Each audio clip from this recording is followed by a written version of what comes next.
Hello, everybody. Welcome. It's a different day. It's not Saturday. Holy shit. But it's Friday, and Brandon is here. Hello, everybody. Happy to be here. We love you, Brandon. We love your hair. We love your Thank you. activism. We love your logical consistency. And we're gonna love your response to this person with whom you had dealings with in the past, right? Yeah, I reacted to one of his videos, and all he commented was thanks for the exposure or something, or thanks for the video or something. So yeah, from what I've seen, he really doesn't care about, and like he doesn't care. He just cares about what he's doing. He doesn't really care if he's right or if he could be doing things better or what. He just wants to go on the internet and just say whatever he wants to say. So I don't know what this will accomplish, but it'll be really entertaining for us. So I'm excited. Sure thing. I don't know if we always have to accomplish something. I mean, waste of time is important sometimes, just to have fun. That's true. That's true. And hopefully, maybe some people who are considering or are watching him will watch our video and they'll say, wait a second, those are some good points. Maybe I should rethink this. So you don't think that veganism is bullshit, do you, Brandon? I don't think veganism is bullshit, and I'm excited to see what kind of lies he thinks, or what kind of vegan lies there are. So I'm excited. Maybe they are lies, but I have a feeling they aren't. So we'll see. I haven't watched the video yet. Yeah. So we are well situated to react to this video. Brandon deals with carnivores like a lot, right? That's your hobby. And my hobby / activism is not dealing with, but spying on homesteaders. So we got a double whammy today. Sorry? We have a double whammy today. He's a homesteader and a carnivore. Yeah, that's why we've gathered here today. All right, let's go. Going to debunk some vegan BS. My name is Carrie, and so can everybody hear both this person and us, by the way? Can everybody hear Brendan? Hello, hello. Well, if they haven't heard you so far, I bet somebody would say something. All right. I am down over 100 pounds since my heaviest. Eating a proper human diet for me, that is the. I mean, congrats. I think that's important if you want to lose weight. It's good on you. It's really hard to some people to lose weight. So I always appreciate the effort of somebody putting up a goal and then reaching it. It's very nice. Unfortunately, animals have paid for this transformation needlessly because I haven't lost this much. But I lost a lot of weight lately. Now I've gained it back a little bit because I can't do any sports. But I mean, holy shit! Yeah. Could have done it different. There is another way.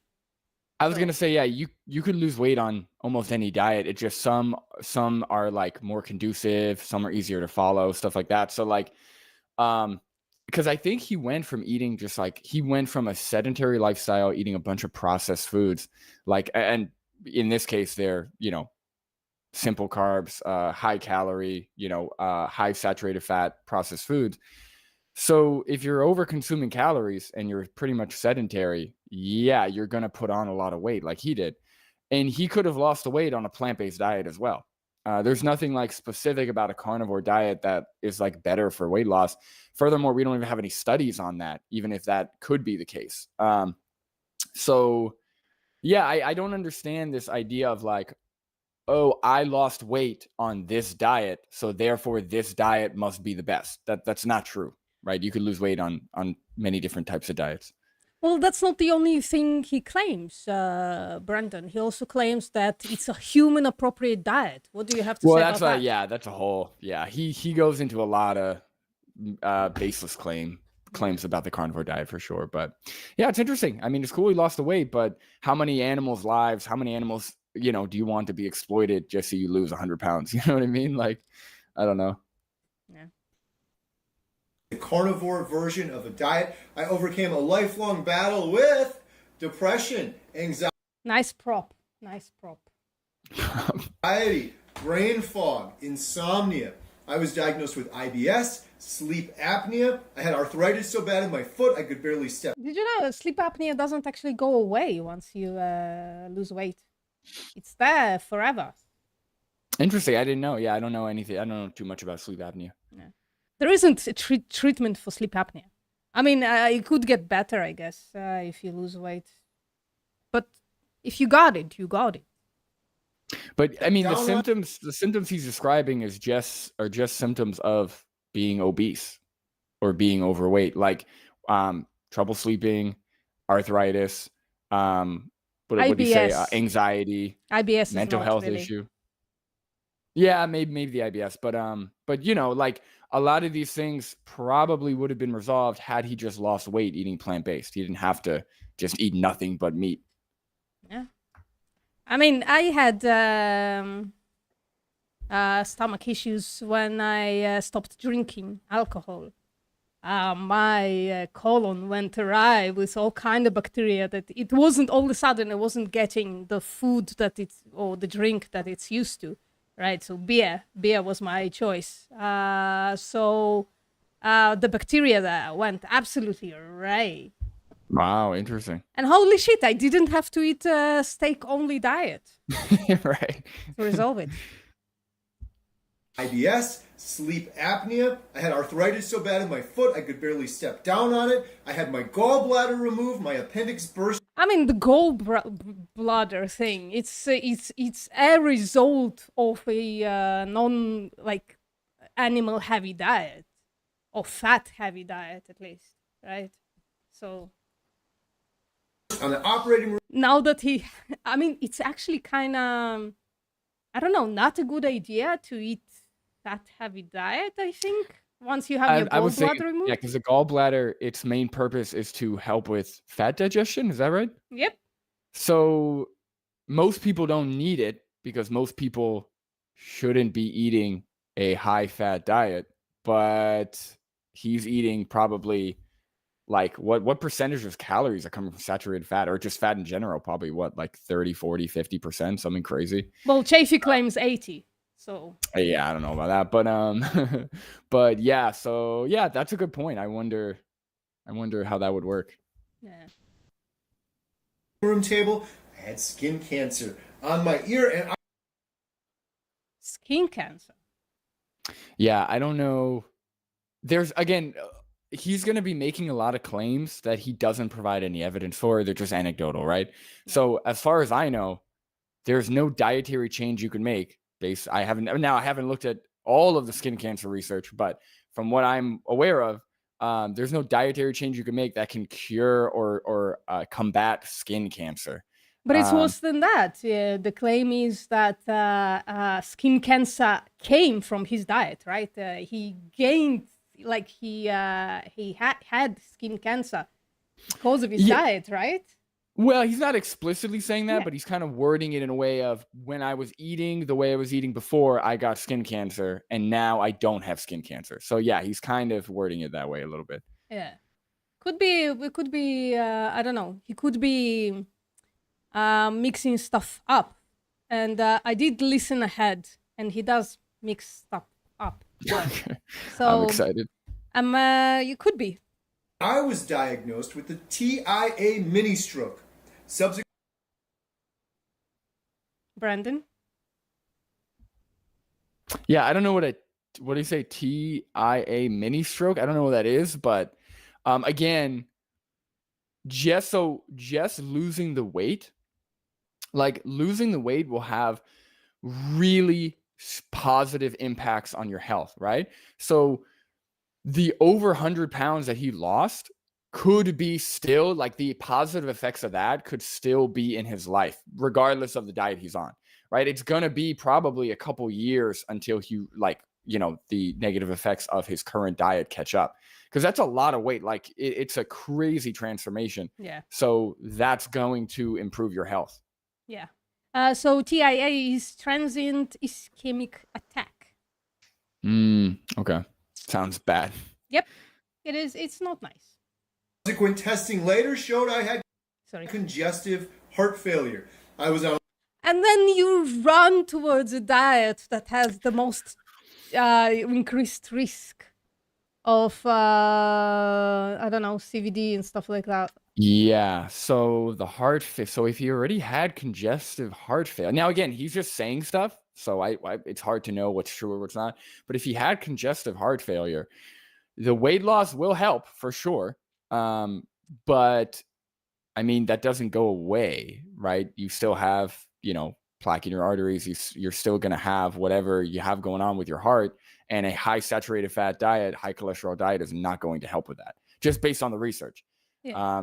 But they usually deny research, so I don't know. I miss Patrick. He would have said something here that would have been profound. Patrick couldn't be with us, unfortunately, today. He can't be with us next week either, when I'm going on Brandon's channel and we're going to react to something similarly interesting. Yeah, stay tuned for that, everybody.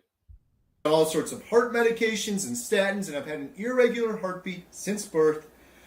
I just hit 500. You had irregular heart since birth. I mean, that means congenital. Sorry, that means hereditary, right? A diet can't change that. Well, he said he had an irregular heartbeat. Yeah. So I don't know how much that influences like heart disease, Yeah. but yeah, it could be. I mean, genetics could be at play here for sure. Yeah. It could be, I guess, exacerbated by a diet or somewhat suppressed by a diet. It can't be fixed by a diet, right? Right. Yeah, that's what I meant. 100 days. 500 on a carnivore diet has changed my life forever.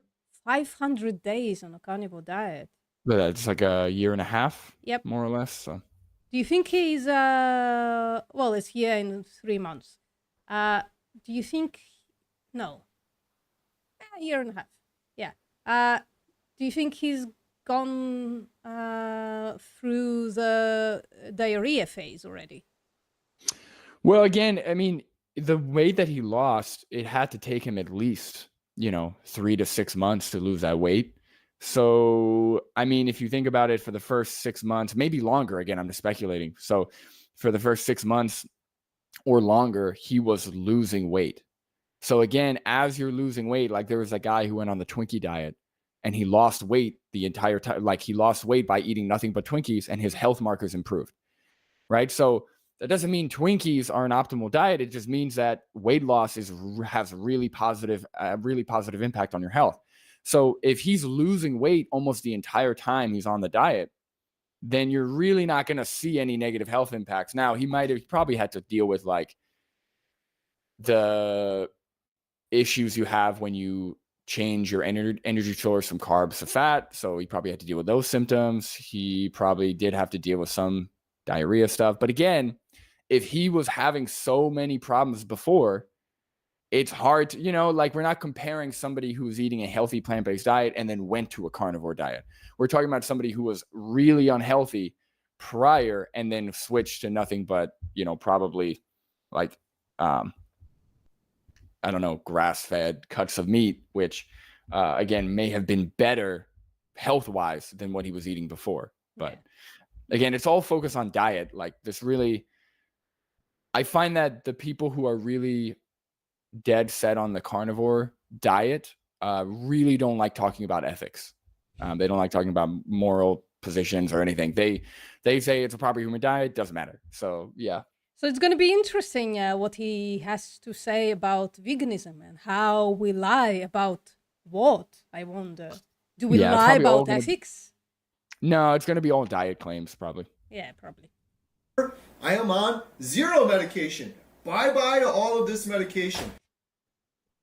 It's just so corny, this prop. Sorry. Yeah, with the prop. I no longer have depression, anxiety. In fact, I would have given anything to just be normal. I am the opposite of whatever hopeless and suicidal depression and anxiety is. I am thankful, grateful, blessed. I am full of gratitude, and I am happy to be alive every single day. My life is 1,000,000 times better on a proper human diet. And this is... Yeah, I mean, that's great. I mean, that's cool that he feels that way. It's just, you don't have to, like, exploiting animals is not, like, that's not a good justification to exploit animals, right? Like, I hear claims all the time where someone's like, well, I struggle with a eating disorder, so I can't go vegan. It's like, okay, so your personal struggles should not affect your actions on others. Like, if chopping up babies cured my depression and anxieties, I'm not going to do that just to do it. I'm going to try and find another option. So I understand, it's hard because exploiting and eating animals is legal. So it's still legal. So obviously, like, if somebody's struggling and they're looking for an answer, they're going to go through every like legal means of getting that first. But if we think about, like, if we take a second to think about, okay, our actions beyond what's legal, right? Obviously, there's a lot of things that are legal that may be immoral or we may choose not to do. He could have found a better solution than the carnivore diet or the proper human diet, whatever that means. He could have gone calories in, calories out. That's how I lost weight. Yeah. To lose weight? Yeah, which entails replacing calories from one origin to calories from another origin based on its the food's satiation index for yourself. Like, not index is the wrong word here, because you're basically like going by what satiates you, right? And it's somewhat universal, like if it contains a lot of fiber and if it contains a lot of protein, those things are going to be more satiating, I guess. But do you know if he's doing OMAD as well or something like that? I don't know, yeah. Yeah, I hope he says, because usually carnivores go to OMAD as well. And if you eat one meal a day, it's really hard to overeat, like incredibly hard, right? But I have to address this human appropriate diet thing, right? Because that is indeed a lie. No matter how you look at it, it can. First of all, there is not one human appropriate diet, right? People throughout our evolutionary span ate all kinds of shit, ate all kind of variations of all kinds of shit. But even if there was like a point in time in which we only ate meat, we only ate this, I don't know, like specific, 80% meat thing, right? Or ruminant meat, right? Because carnivores usually go towards ruminant meat. Why would that mean that it's a human appropriate diet? That would just mean that that's what we ate at that time. It could have been beneficial. I don't know how you would know that. I guess you would say, well, we became what we are today through that. Well, there were so many other factors, like, for instance, viruses made us what we are today, right? They embedded themselves into our DNA. Would it now be a good idea to expose yourself to as many viruses as possible?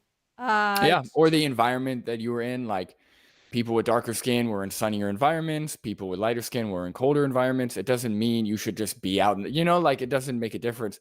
But what's it called? I was gonna say, like, if the carnivore diet is the proper human diet, right? We should be able to see better health outcomes with larger meat with more meat consumption, right? Yeah. And what they always say is, well, it's because they're not eating only meat, it's because they're eating meat with buns or meat with this, right?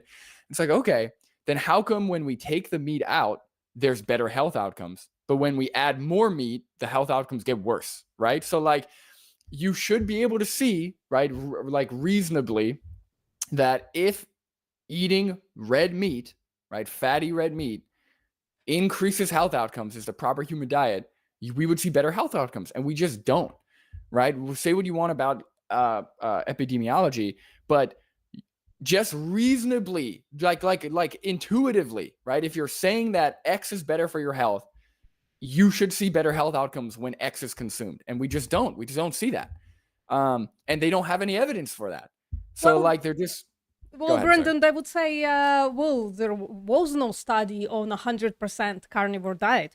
Well, that's the point. If there are Right. no evidence, like the time to like actually consider to go on a specific diet is when there are evidence for it, right? Well, Otherwise, also a lot of people won't do it because it's like, unethical. Like considering the evidence we have supporting whole grains, legumes, fruits and vegetable intake, a lot of people will not do the study. From what I've heard, from what I've actually heard researchers say that, because because we know it leads to worse health outcomes, right? For obviously we don't know for 100%, but there's very strong evidence supporting that it leads to worse health outcomes, increase your risk of chronic diseases, of cancers, etc. So yeah, I just find it very silly when people use the cop out of, well, we don't know for sure, or well, all these studies are bought. It's like, okay, that's fine. But if you look at people who are consuming more meat, right? It doesn't lead to better health outcomes. It just doesn't. So but I it's not don't. grass-fed, grass-finished meat. Right. That's what it is. Yeah. There is actually a study, isn't there, comparing the consumption of just regular run-of-the-mill grain-fed beef, feedlot beef, and grass-fed, grass-finished, and it's a fuck all difference between the two. I think especially because it's just a ruse. It's just not correct. So here's my homesteading learning comes in. So if you just take a cow and put her on pastures, right, for however 22, 24 months, and then you slaughter the cow because you're an idiot, you fucking piece of shit, and then you take that beef, it's going to be incredibly lean, zero marbling, basically, beef, because the cow is moving, right? They're wasting those calories. So real grass-fed, grass-finished institutions, they lock cows up to actually get any kind of fat content in that beef. Mm-hmm. They put them in pens and then don't let them move around for the past, I don't know, 3 to 6 months or whatever, right? Just to get them to slaughter weight and to get that weight to have actual fat. I think people forget that the meat that they're used to, the cow flesh, the pig flesh, chicken flesh, that's not what like a bison would be or like a wild animal at all, right? These are animals who are treated and they are genetically modified in a way to produce tastier, right? Cuts of animal flesh, right? So I think people forget that it's not like a lot of the reason why meat also tastes so good, right, to some people is because there's been a lot of work done modifying the palate or modifying the cuts of meat. Yeah, exactly. So that's the thing. So grain finished cow is also going to be penned. It's going to be fed also to get them to slaughter weight. It's just going to happen a little faster. But the thing is, the two cuts of meat are basically going to be incredibly similar. There might be like some kind of difference, because the way we eat sometimes changes our smell. I don't know why it wouldn't change how we taste, right? How meat tastes. So it's probably going to be a difference in flavor, but it's not going to have much difference, at least in fucking fat composition. Fat composition is going to be exactly the same. So health or outcomes, nutritional content, like how much more nutrient dense and bioavailable does it get when it's grass fed versus factory farmed. So I don't I don't know. Again, nobody's actually presented any evidence for any of this, so it's just gibberish, kind of. It's especially not that it's a human appropriate diet. What the fuck? Right. Get the fuck out of here. Human appropriate diet. Why are you taking the cue from I don't know, even if that's what happened, from people who 100,000 years ago and not from people 10,000 years ago when we started agriculture? Right. And again, even if you want to again, for people who want to question epidemiology, do you think that at least the controlled studies that we have are at least a little more accurate than going off of bone samples from cavemen hundreds of thousands of years ago, which we have no real, we really have no way of tracking that appropriately? Their hierarchy of evidence is really skewed, they just want to believe what they want to believe. Even if it makes no sense and the evidence they provide is just all over the place. You want to speculate for a second? So I was going to bring up the fact that even Sean Baker doesn't want to do the study because he made the GoFundMe. He got about $200,000 from that GoFundMe. And now he's been telling for a while now that he's about to release a case study series, which is also known as free it's free. It's free to do case study series. Yeah, okay? And those are just anecdotes also. Case studies is one step up from an anecdote. Yeah. But the question is, right, my question to speculate about is, what measurements of health would he use? I mean, the LDL goes up, ApoB goes up on carnivore diet. I don't know, what else? HbA1c might go up. It depends on your genetics. Yeah, if I had to guess, it would probably be a few month long study showing that there's no increased risk of heart disease or something. But we all know that heart disease takes years to develop. So it's going to be something like that. Something with, it's going to be something that's really stupid. It's going to be something in line of, we brought in 50 carnivores and anecdotally we asked them questions and then we check their blood and everything's good. It's okay, great.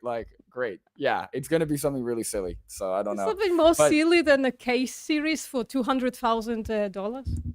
Here's the thing. I don't think they care about doing it because the thing is, what's his face? Not Sean Baker, the other guy, Chafee.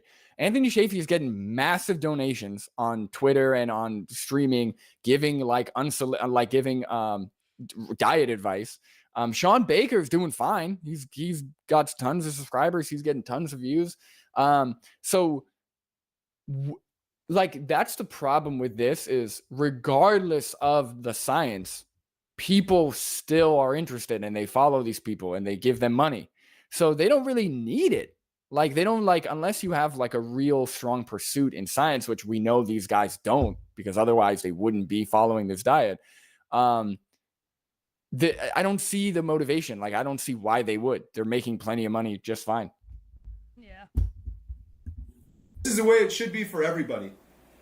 In today's video, I want to... Wait, so everybody should adopt the carnivore diet, or everybody should be happy? Because he's saying everybody should be like pill-free, happy, mentally clear, which, yeah, I mean, that would be great. But there's also other factors besides diet. Like, you can't just say that. There are people who struggle with things besides just diet-related illnesses. So it's kind of messed up to be like, well, I feel great, you should feel that way too, you loser. It's like, why would... don't put others down. They have other issues, you know? Yeah. sorry. I want to talk about some crazy, insane vegan BS, and I just want to say it real quick. I love vegans, I love vegetarians, I love all humans, I love all of humanity. I especially love vegans and vegetarians that are compassionate, and they're doing it for compassionate reasons.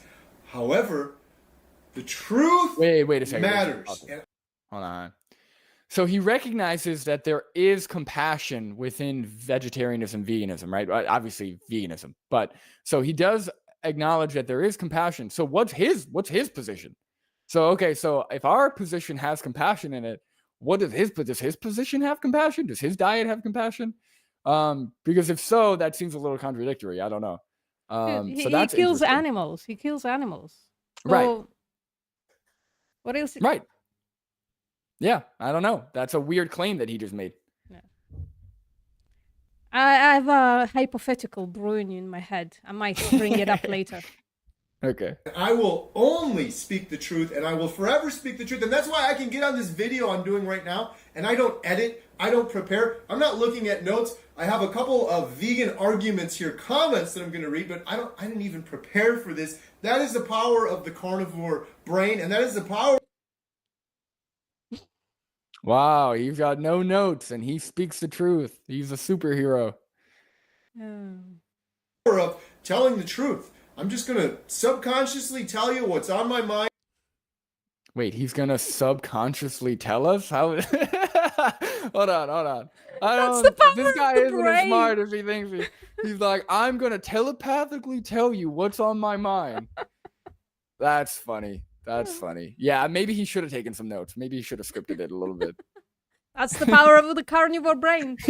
I don't have to think about it or manipulate it or even edit it because I'm speaking the truth. Now, the first argument I get, and I get this one every single day from vegan, vegetarian, plant-based people. Oh, here we go. You would have done all of that healing you mentioned. You're not on your pills. You're down 100 pounds. You would have done all of that, Carrie, had you just eliminated sugar and processed foods. And to those people, I say... Good argument. Wow, fantastic rebuttal. Also, yeah, it's not really the sugar and processed foods. I mean, you could eat sugar and processed foods. It's the weight loss, right? It's really the weight loss. And yeah, I mean, I don't see how that's like, we don't know, right? But I don't see how trying that first would have, like, if you lost the weight, he probably would have had great health outcomes.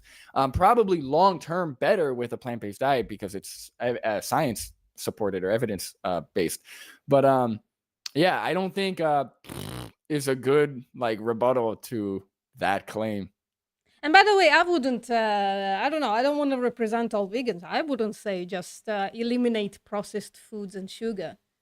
I mean, that's what I mean. Yeah, I wouldn't say that either. Sorry. Oh, technical difficulties. Wow, you got the classic bars too. That's like classic.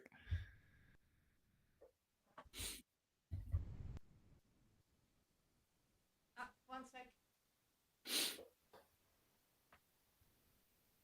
Hello, everybody.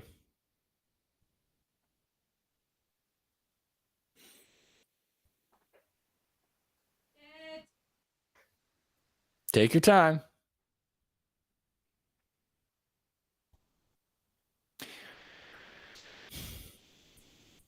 How's it going, everyone? I hope you're enjoying our reaction so far, and I'm very happy to be here.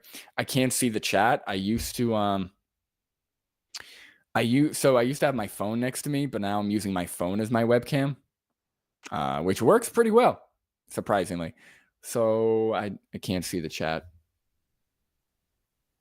Sorry, I don't know what's going on. All good. Is your camera like did your camera battery die or something? Yeah, that's the problem. I have just a regular video camera. I think I need to disconnect and reconnect. You gonna be okay with that? Yeah, go for it. I don't know how. Hold on.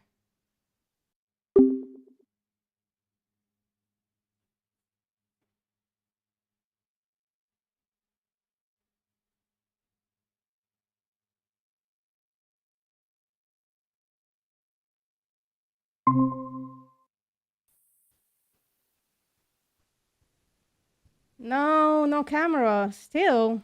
Hold on. Nope. Shit. Hold on.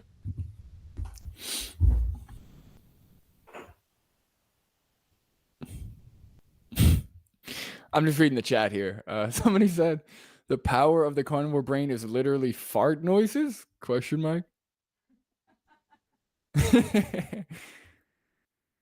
Hello, Pig's Dream. Hello, Bianca. Hello, Efrendo. Yeah, the color bars are classic, right? That's what I'm saying.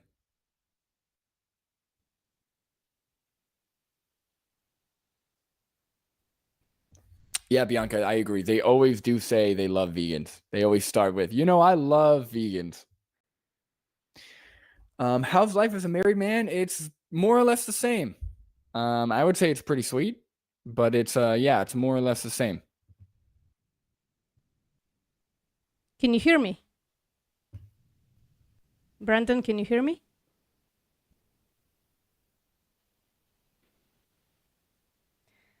Yeah, guys, for those of you watching, I am going to be doing a stream later with Julia at around 6:30 Eastern time. So we'll be doing a stream talking about our wedding. It's her 5-year anniversary was back in, I think it was early August, but we had the wedding, so we didn't do it. So. Can you hear me? Yep.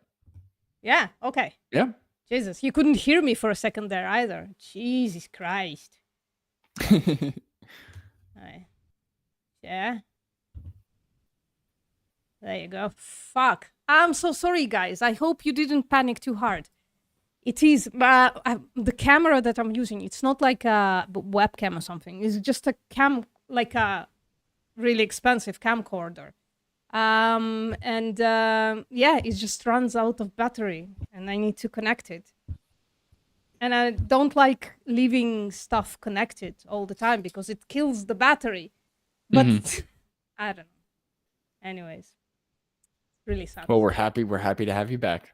Thank you. So we got over, we were told subconsciously a bunch of stuff. It was, but I hope he has more to say, except for I can only hope.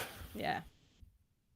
False! First of all, I mean, I also would say false. You can have processed food and sugar part of your weight loss diet. That's what I did.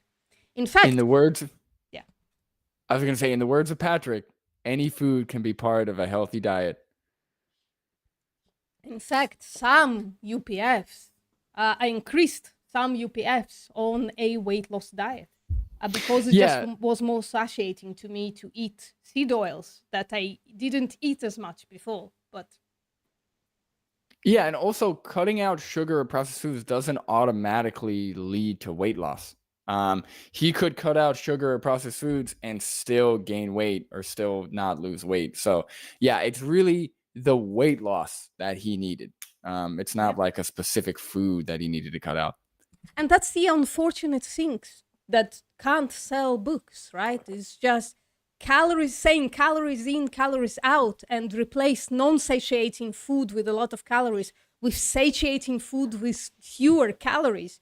It's just not sexy. Just doesn't. It's not the human appropriate diet, but it's an evidence-based diet. So I don't know. So, but we'll see why it's false. I mean, it is false. So we agree. But I bet he has something more profound to say about it. Of course, getting rid of sugars and seed oils and highly processed foods is a huge part of the equation. And I agree with maybe. Not necessarily. Again, there's just no evidence to support the seed oil claim. Again, this claim of like the seed oils is what causing all these health issues. There's no evidence for that. Yeah. If anything, when you replace butter, beef tallow, lard with seed oils, you get better health outcomes.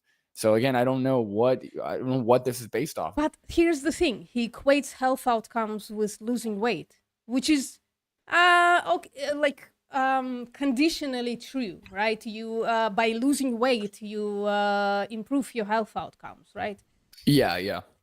But then, I mean, once you lose the weight, you still have long-term disease to worry about.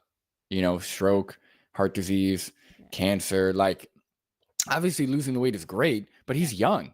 He's got to be in his 30s, maybe early 40s, but he's got no gray hair yet. So, he's pretty young. So, he's still got a lot of life to live. And if he's going to spend the next 20 years eating a high saturated only meat diet, I mean, I can't wait to see some of these carnivore influencers when they are reaching their 50s and 60s and 70s, if they even make it that far. Yeah. Vegans and vegetarians, if you're able to do that and eat single ingredient foods, even if they're just vegetables. Why would somebody eat a single ingredient food? Why? Yeah, well, it's this idea that like if it just says beef or it just says broccoli, therefore it must be better for you or it's going to make you healthier, which isn't necessarily the case. How fucked up do you have to be to consider that eating one food is better than eating an array of foods? Yeah, like, where's the line? Like, okay, if you buy a salsa, okay, and in the salsa there's onion, tomato, pepper, whatever, is that all of a sudden a processed food? Like, is that all of a sudden not count as single ingredient? Like, that's silly. That seems silly to me. So I don't know. I kind of don't know what salsa is. Oh, salsa, like tomato salsa? Like, would you dip chips in? Oh my God, what? You guys don't do salsa over there? I'm not Oh my God, wait, whoa. Guys, hold on now. This is a whole new... You understand what guacamole is, right? Yeah, that's avocado with lemon. And like there's like peppers, tomatoes. So like this is tomato salsa. So it's imagine guacamole, but it's only tomatoes with like onions and peppers. It's awesome. I can't believe you've never had tomato salsa. Okay, if we ever meet up in real life, I'm gonna bring some tomato salsa. You have to try it. You've never had salsa? Is that not a thing in like Europe? I'm not in Europe. Oh well. Okay. Oh, I could be in Europe. I don't know. That's so interesting. Okay. All right, I've got to. That's crazy. You've got to try some salsa at some point. European people also eat salsa? I don't know. I'm in America. I don't know. I know. So salsa is like a Latin American, it's now Americanized here. So like you can buy salsa everywhere, but I think traditionally it's like Latin America or South American.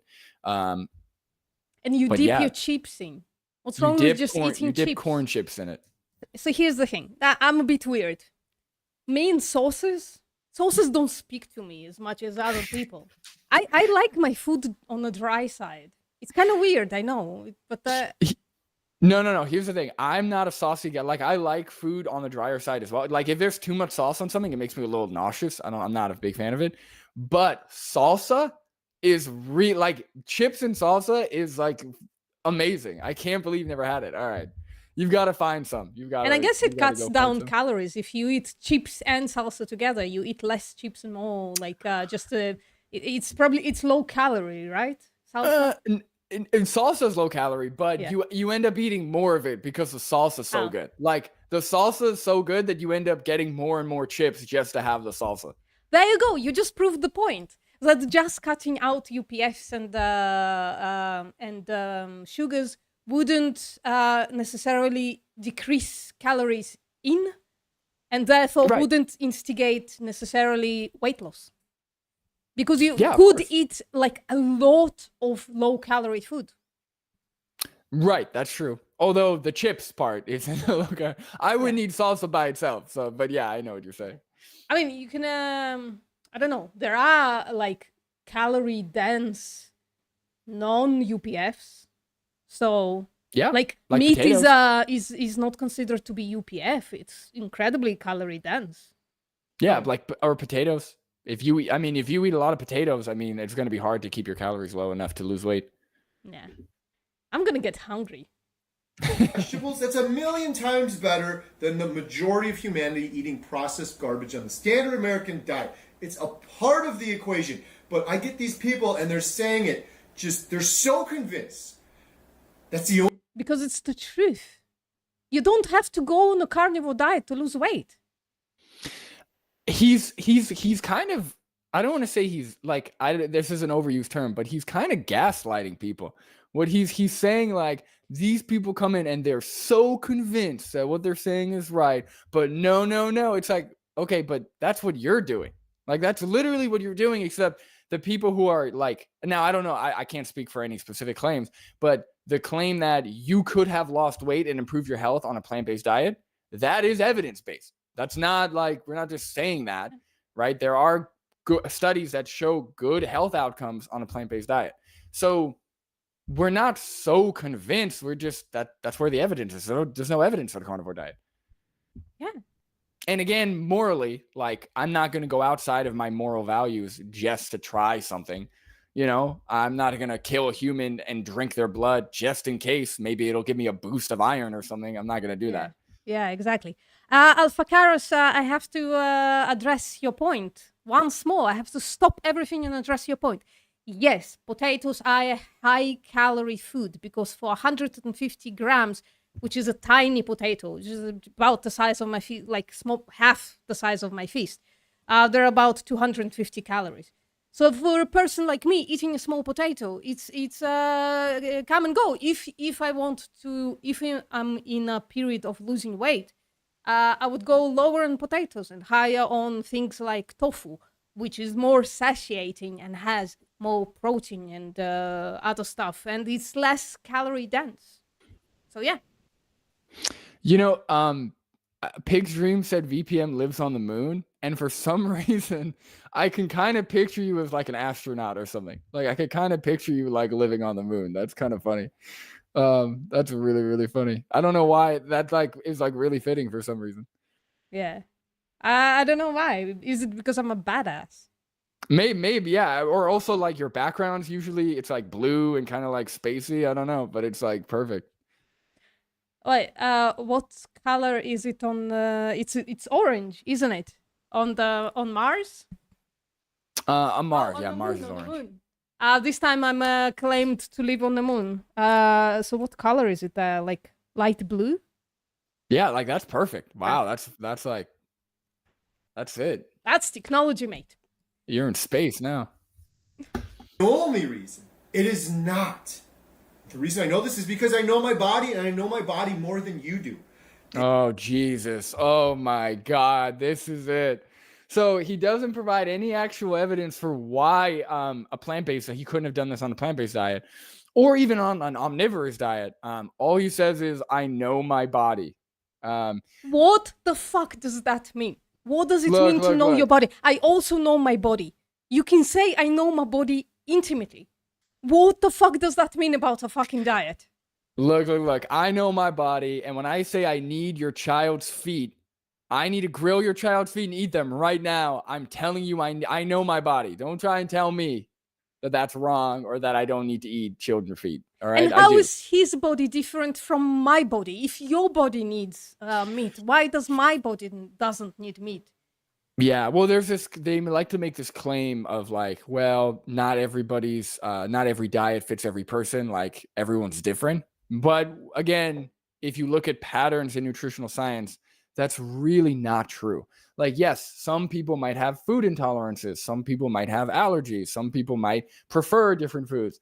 But what leads to good health outcomes is pretty much the same. Whole grains, legumes, fruits and vegetables, primarily plant-based, if not only plant-based. So yeah, it's just, that's just such a weird, that's such like a, I can't believe that these people think they're like correct, or they're being like honest. Like that's such a crazy thing to say. I know my body. Don't try and give me any studies. I know my body, and my body needs tons and tons of animal flesh. That's so weird. And think of the implication of this, right? I know my body, so I know how my body is going to react to a diet that I'm not on. Right. Right. It's as if my body tells me you can't go on this diet, right? Right. Because he's saying he knows his body, so he doesn't even try it because he knows it's gonna go. Like, how do you know before you even try it? Also, you could justify it like, I know my body, I need 3 bumps of cocaine every single day. Otherwise, I'm just not gonna make it through. It's like, what? There's no evidence. Like, what are you talking about? Yep. My body really knew itself when it was smoking and drinking it. Right. Really needed it. You were following your what do they call it? Your not instincts, but what do they say? They say like children when they eat when they eat instincts. Meat. Yeah. You're following your instincts. Yeah, that's so stupid. Every time I lit up, I followed my instincts. My body was telling me. You were craving it. You were following your cravings. Yeah. And I have studied this, and I've talked to experts, and I've talked to doctors, and I have tried every diet in the world. The reason I know that is not true is because... Was he on a non-meat vegan diet? I don't know. I would be curious. My guess, he probably was a raw vegan, if I had to guess, but because again, based on his diet patterns. But I like when people say, I've talked to experts. Okay, Sean Baker, Anthony Che, are these the experts you're talking about? Did you talk to a credible college professor who teaches nutrition and is fully plant-based? I don't think so. Doctors, and I have tried every diet in the world. The reason I know that is not true is because for 1 year prior to doing a carnivore diet, I did a strict ketogenic diet. And it was mostly plant-based. Okay. Salad for lunch, salad for dinner. I had all the low-carb vegetables, and I had no sugar.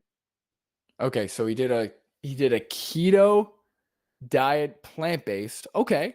Well, he said mostly. It's probably mostly. Yeah. But that's hard. That's really hard to it is harder to do a plant-based diet keto. So if you're eating nothing but salads, I mean, that's kind of, what are you just eating lettuce? Like, you're leaving out. Keto is definitionally high fat, isn't it? Mm-hmm.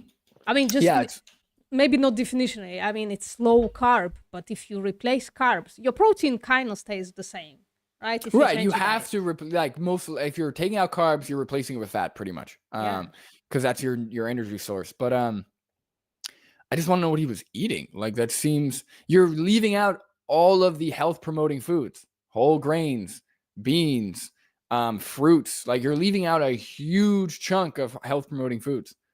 Look, I mean, cucumbers are fucking amazing, but you can't eat that much of cucumbers, right? You can eat 1 or 2. Right. He's just eating bowls of cucumbers, being like, yeah, I don't know, man. This plant-based diet isn't doing it for me. Fun fact, cucumbers, if I overeat them, which happens sometimes because I fucking love cucumbers, they give me reflux. It's like the only food that gives me reflux. I mean, really? That's interesting. It's not that high. It just gives me a little bit of burn here. You know what I mean? Yeah.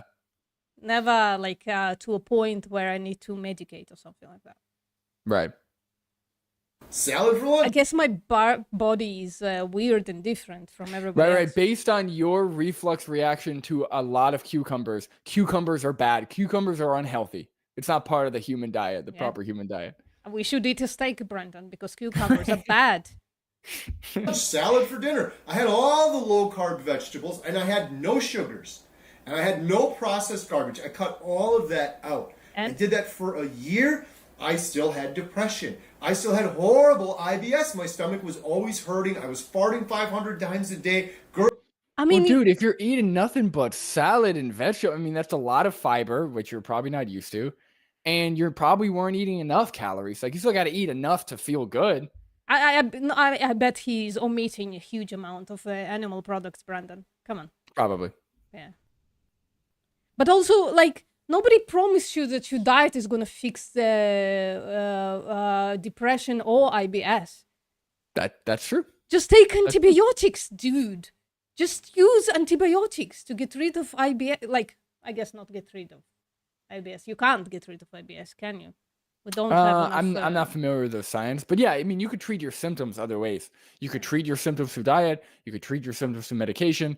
But again, there are plenty of people who struggle with IBS or Crohn's and eat plant-based, right? Lifting Vegan Logic is a great example. He's had Crohn's forever, and he does it fine because you just go, you find out what works.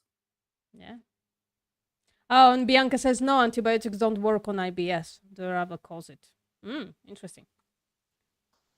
Gurgling, bubbling, acid reflux. I had depression. I had brain fog, and I had arthritis in my foot without eating sugar. Did he lose weight though? On the keto? I don't know. We'll see. And processed junk food.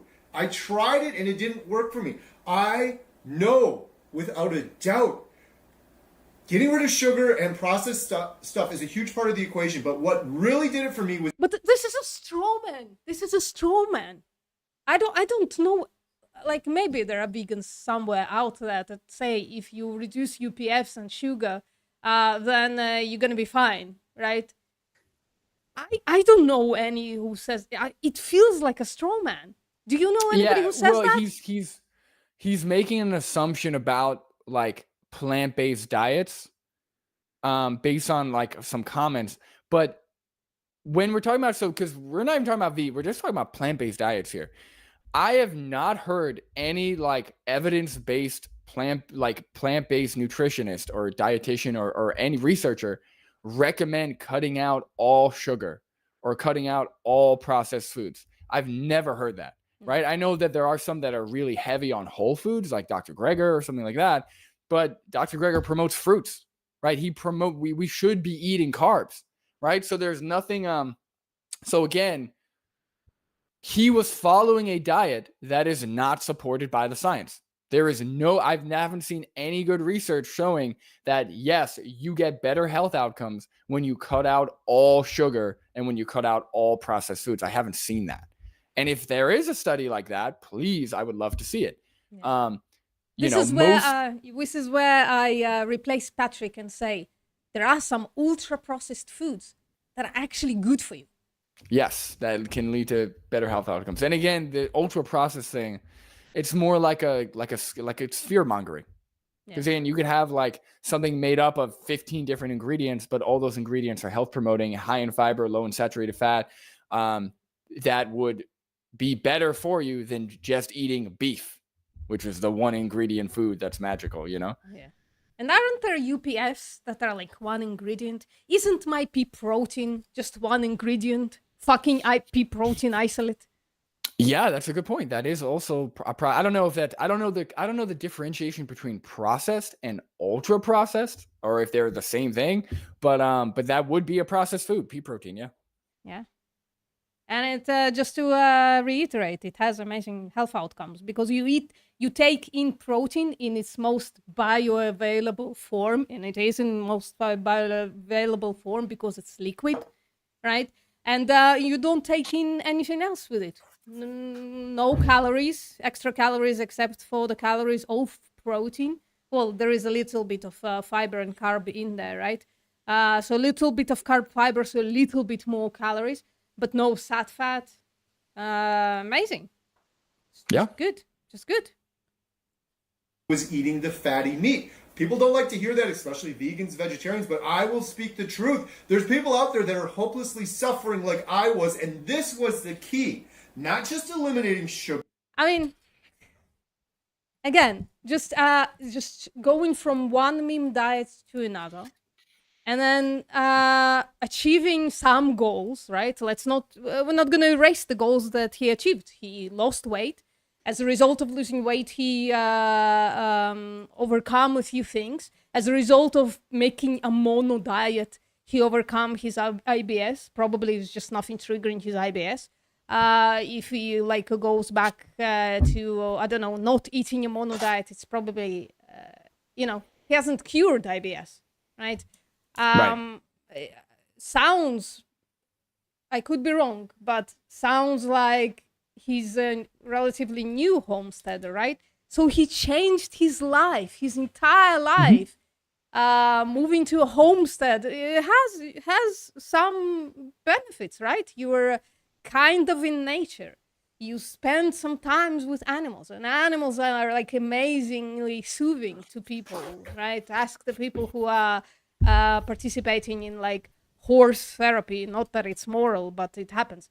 The fact that the horses are there, it's beneficial to lift depression, to have a good mental health outcomes. So he is dominating, right? And not only that, not only does he say, well, I tried these 3 diets, let's say, right? One is just a standard American, probably. One is like a low carb keto. And one is the carnivore diet, something about fatty meat, right? Just eating fatty meat and nothing else, mostly nothing else. Well, you haven't tried all the diets, so you can't say that you know your body.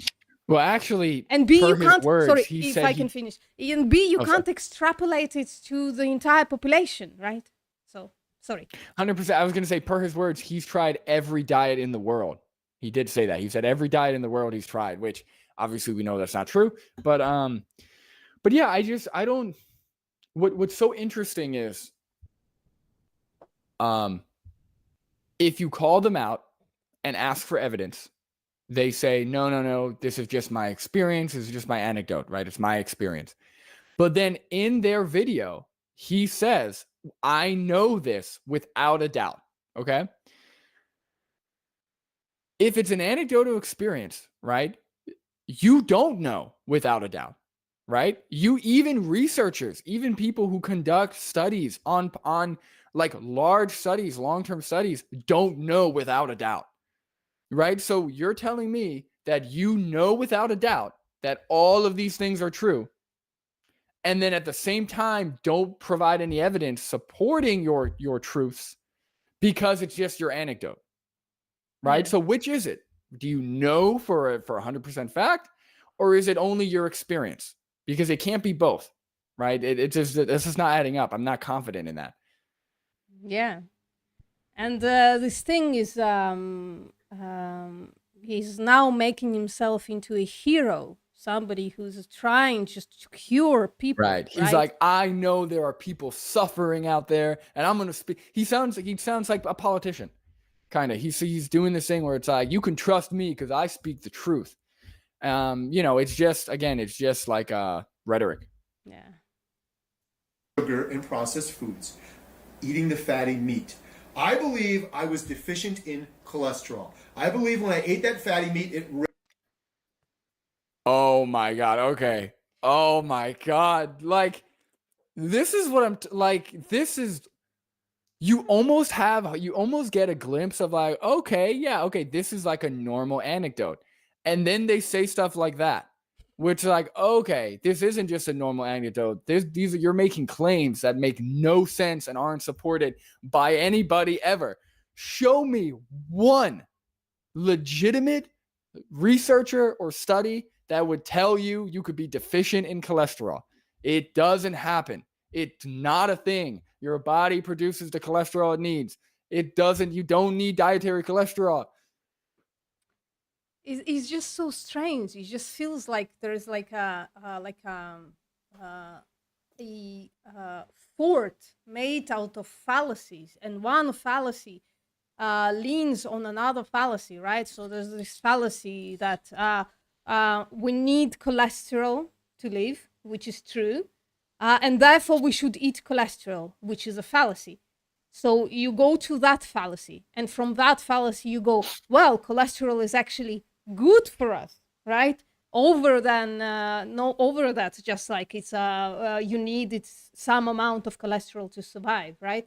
But no, actually it's good for us. And then you go to a diet that is the largest in cholesterol, because I bet he eats eggs, and then you know, so the fallacy is then a dose, right? If you need a certain amount of cholesterol, then surely more cholesterol is better.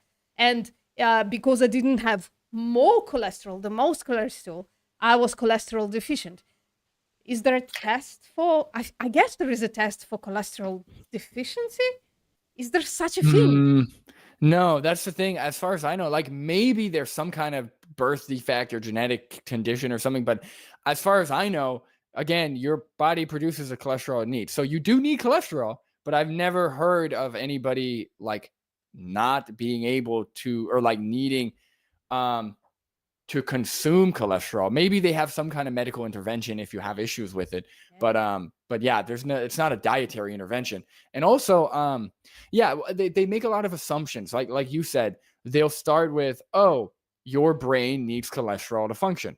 And then they'll go from that fact to, so we need to consume tons of cholesterol because the more cholesterol is better for you. You know, like they'll go from a basic fact to then assuming because we need cholesterol in some form, therefore consuming it can't be bad for you, which just isn't true. That's crazy.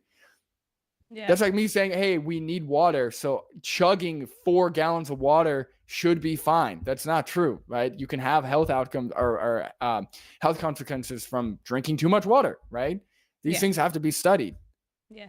So there is such a thing as I Googled, hypolipidemia, which is not a problem usually if most people have hyperlipidemia.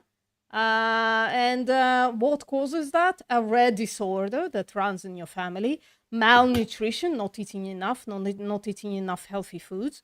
So I guess like very, very low calories would cause hypolipidemia. Malabsorption, your body doesn't absorb enough fat. And then eating more fat, I guess it would. If you eat like the most amount of fat, it doesn't matter how low your absorption is, you'll absorb more, like increasing more. Anemia would cause thyroid issues and liver disease, some type of infection like hepatitis C, severe illness or injury, or cancer. All those things can cause hypolipidemia, but it's something that needs to be diagnosed, and your body is going to be incredibly fucked up. Right, like all the causes of hypolipidemia seem to be really bad. Like you either have to be starving or have some kind of liver condition or something, or genetics, which you'd find out pretty early on. And the thing is, when we look at the entire population, the concern is hyperlipidemia, is having too high cholesterol, which leads to heart disease. The hypolipidemia is not a concern. For most people, true. So this article is from WebMD that told me all the things that would cause hypolipidemia. The first thing it says, high levels of blood cholesterol can raise your risk of heart attack and stroke.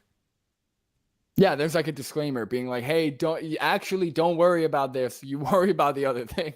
Yeah. Yeah, it's But also, how can you know that you are hypolipidemic? You wouldn't. Yeah, you can't feel that. That's the whole point. Is he's saying, I believe I was cholesterol deficient. Just on that claim alone, we can just shut the video. Like just on that claim alone, if somebody hears that, they should be like, oh, okay, this guy's a quack. This guy has no idea what he's talking about. Yeah. That's crazy. He's acting as if cholesterol is an essential nutrient, and it's not. Yeah. I'm gonna trigger a lot of people and eat a fucking cookie. Go for it. Raised my cholesterol. I believe that I was misled my entire life to fear cholesterol. And I feared it. I had congestive heart failure, as I mentioned. Wait. You feared cholesterol, but you were hundreds of pounds overweight or over whatever. I forgot the weight loss, but you were overweight or obese. You were eating processed foods and animal products but you feared cholesterol?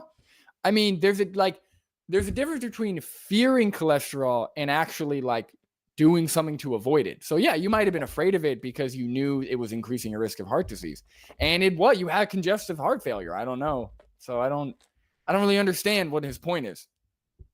I don't either. This is kind of one of the problems with those diet hoppers. I call them diet hoppers. Someone who hops from one diet to another. Everything is so generalized. Nothing is specific, right? Even when he talked about his keto experience, he was talking about the tiniest portion of his diet in calories, and he omitted the bulk of his diet. He wasn't talking about all the high fat stuff he was eating, right? He was only talking about accurate. Nothing's accurate. Nothing's tracked. There's no diet logs, and they criticize food frequency questionnaires. Yeah. They criticize epidemiology that actually goes in and tries to track food as possible. Then when they give their anecdotes, they're like, yeah, I was eating all the vegetables and all of the salads. And it's like, okay, do you have any data? Do you have any logs? Nothing? Oh, okay, I'll just take your word for it. Crazy. Fuck, I have my entire weight loss journey is logged. And it's going to be logged again because right now, because I'm injured and I can't really cook, I can't really lift. Even walking sometimes is like too much. I know it's because of the finger. It's kind of weird, but the finger really like destroyed my praxis. So I do less and eat more like opportunistically, right? So I gained weight. But in a little bit, when I remove my finger disability, I'm going to go back on a diet, right? And I'm going to log everything.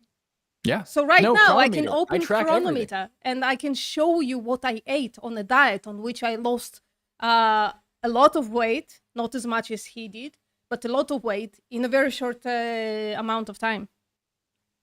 Yeah. No, I literally track everything. I can go into Chronometer and I can pull up what I ate. And if there are gaps in between days, it's because I ate the same thing every single day.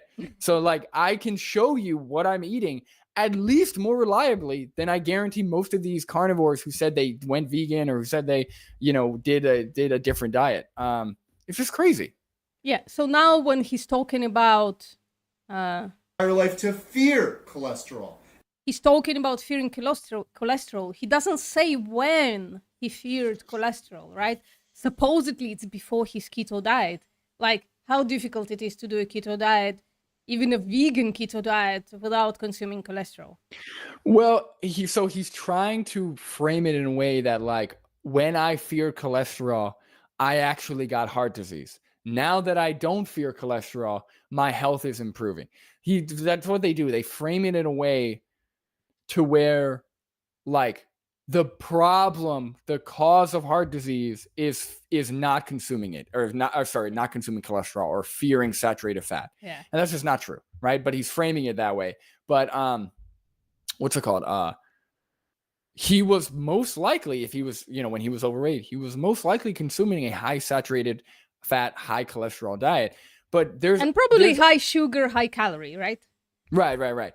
But there's other factors when it comes to health, right? It's not just cholesterol consumption or just saturated fat consumption.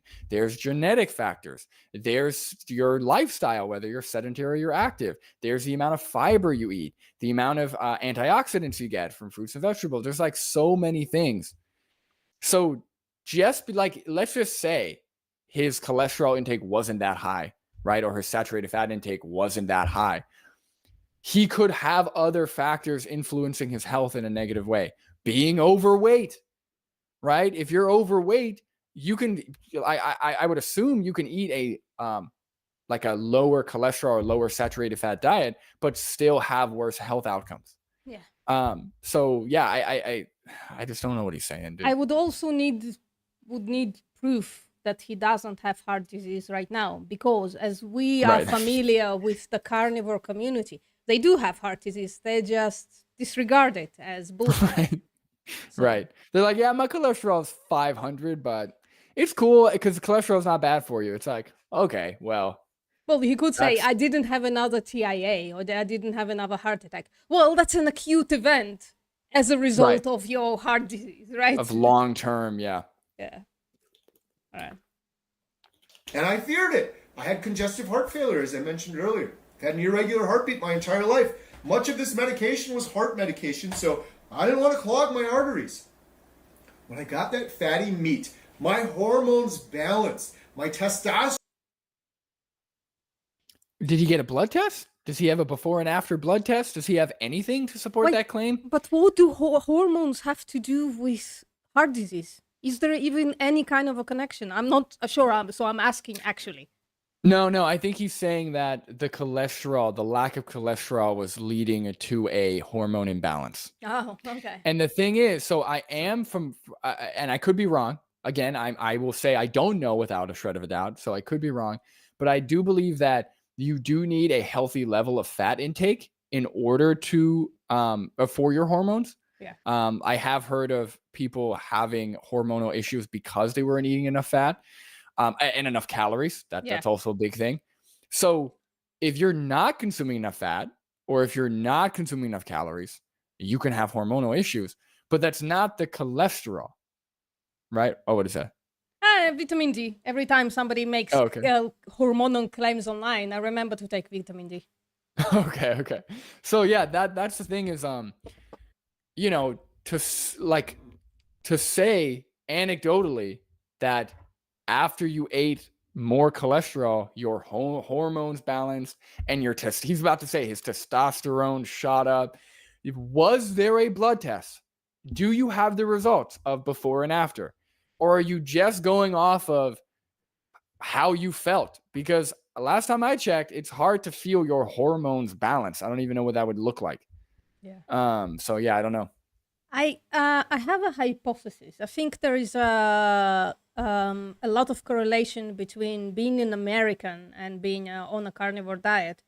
Could it be that it costs a lot of money to take blood tests and go to doctors and stuff like that, and that's why people like turn to alternative facts about health outcomes and stuff like that? I mean, it honestly is. So I checked, even if you do so, because I think if you have insurance, some of it's included. But even if you did a private one, so I was gonna do one actually. I probably will. I'm lazy and I don't want to do it. I also don't want to spend the money. But it's only like $30, between like $30 and $50, which is, I mean, it's not cheap, but it's reasonable. Yeah, it's not like hundreds of dollars. It's literally like $30, $50. They check your cholesterol, they check all your markers.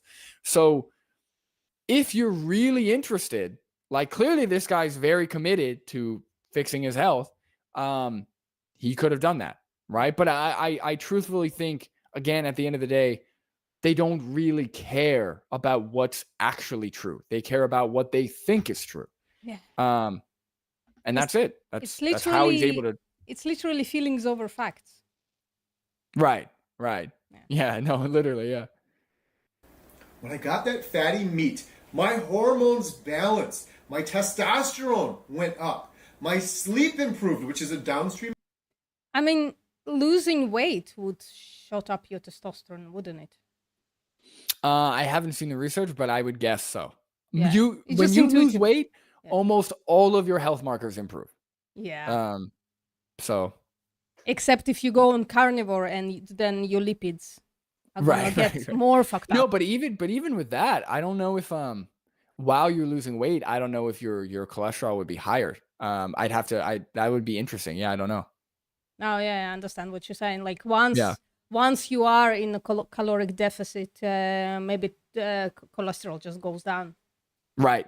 Just because you're in a deficit and you're losing weight. But once you balance out, then yeah, your cholesterol's going way up. Yeah. Effective balanced hormones. My mood improved. My depression lifted. The brain. It's so amazing what losing weight can do to you. Well, according to him, it's so amazing what eating a piece of fatty steak will do. Yeah. Depression cured, as if people who eat fatty steak don't have depression. Everyone who eats fatty steak, they're all happy and overjoyed. I can't avoid adding in my own anecdotes in, because that's what we're dealing in, right? We're dealing in anecdotes. The thing is that I don't extrapolate my anecdotes on anybody else.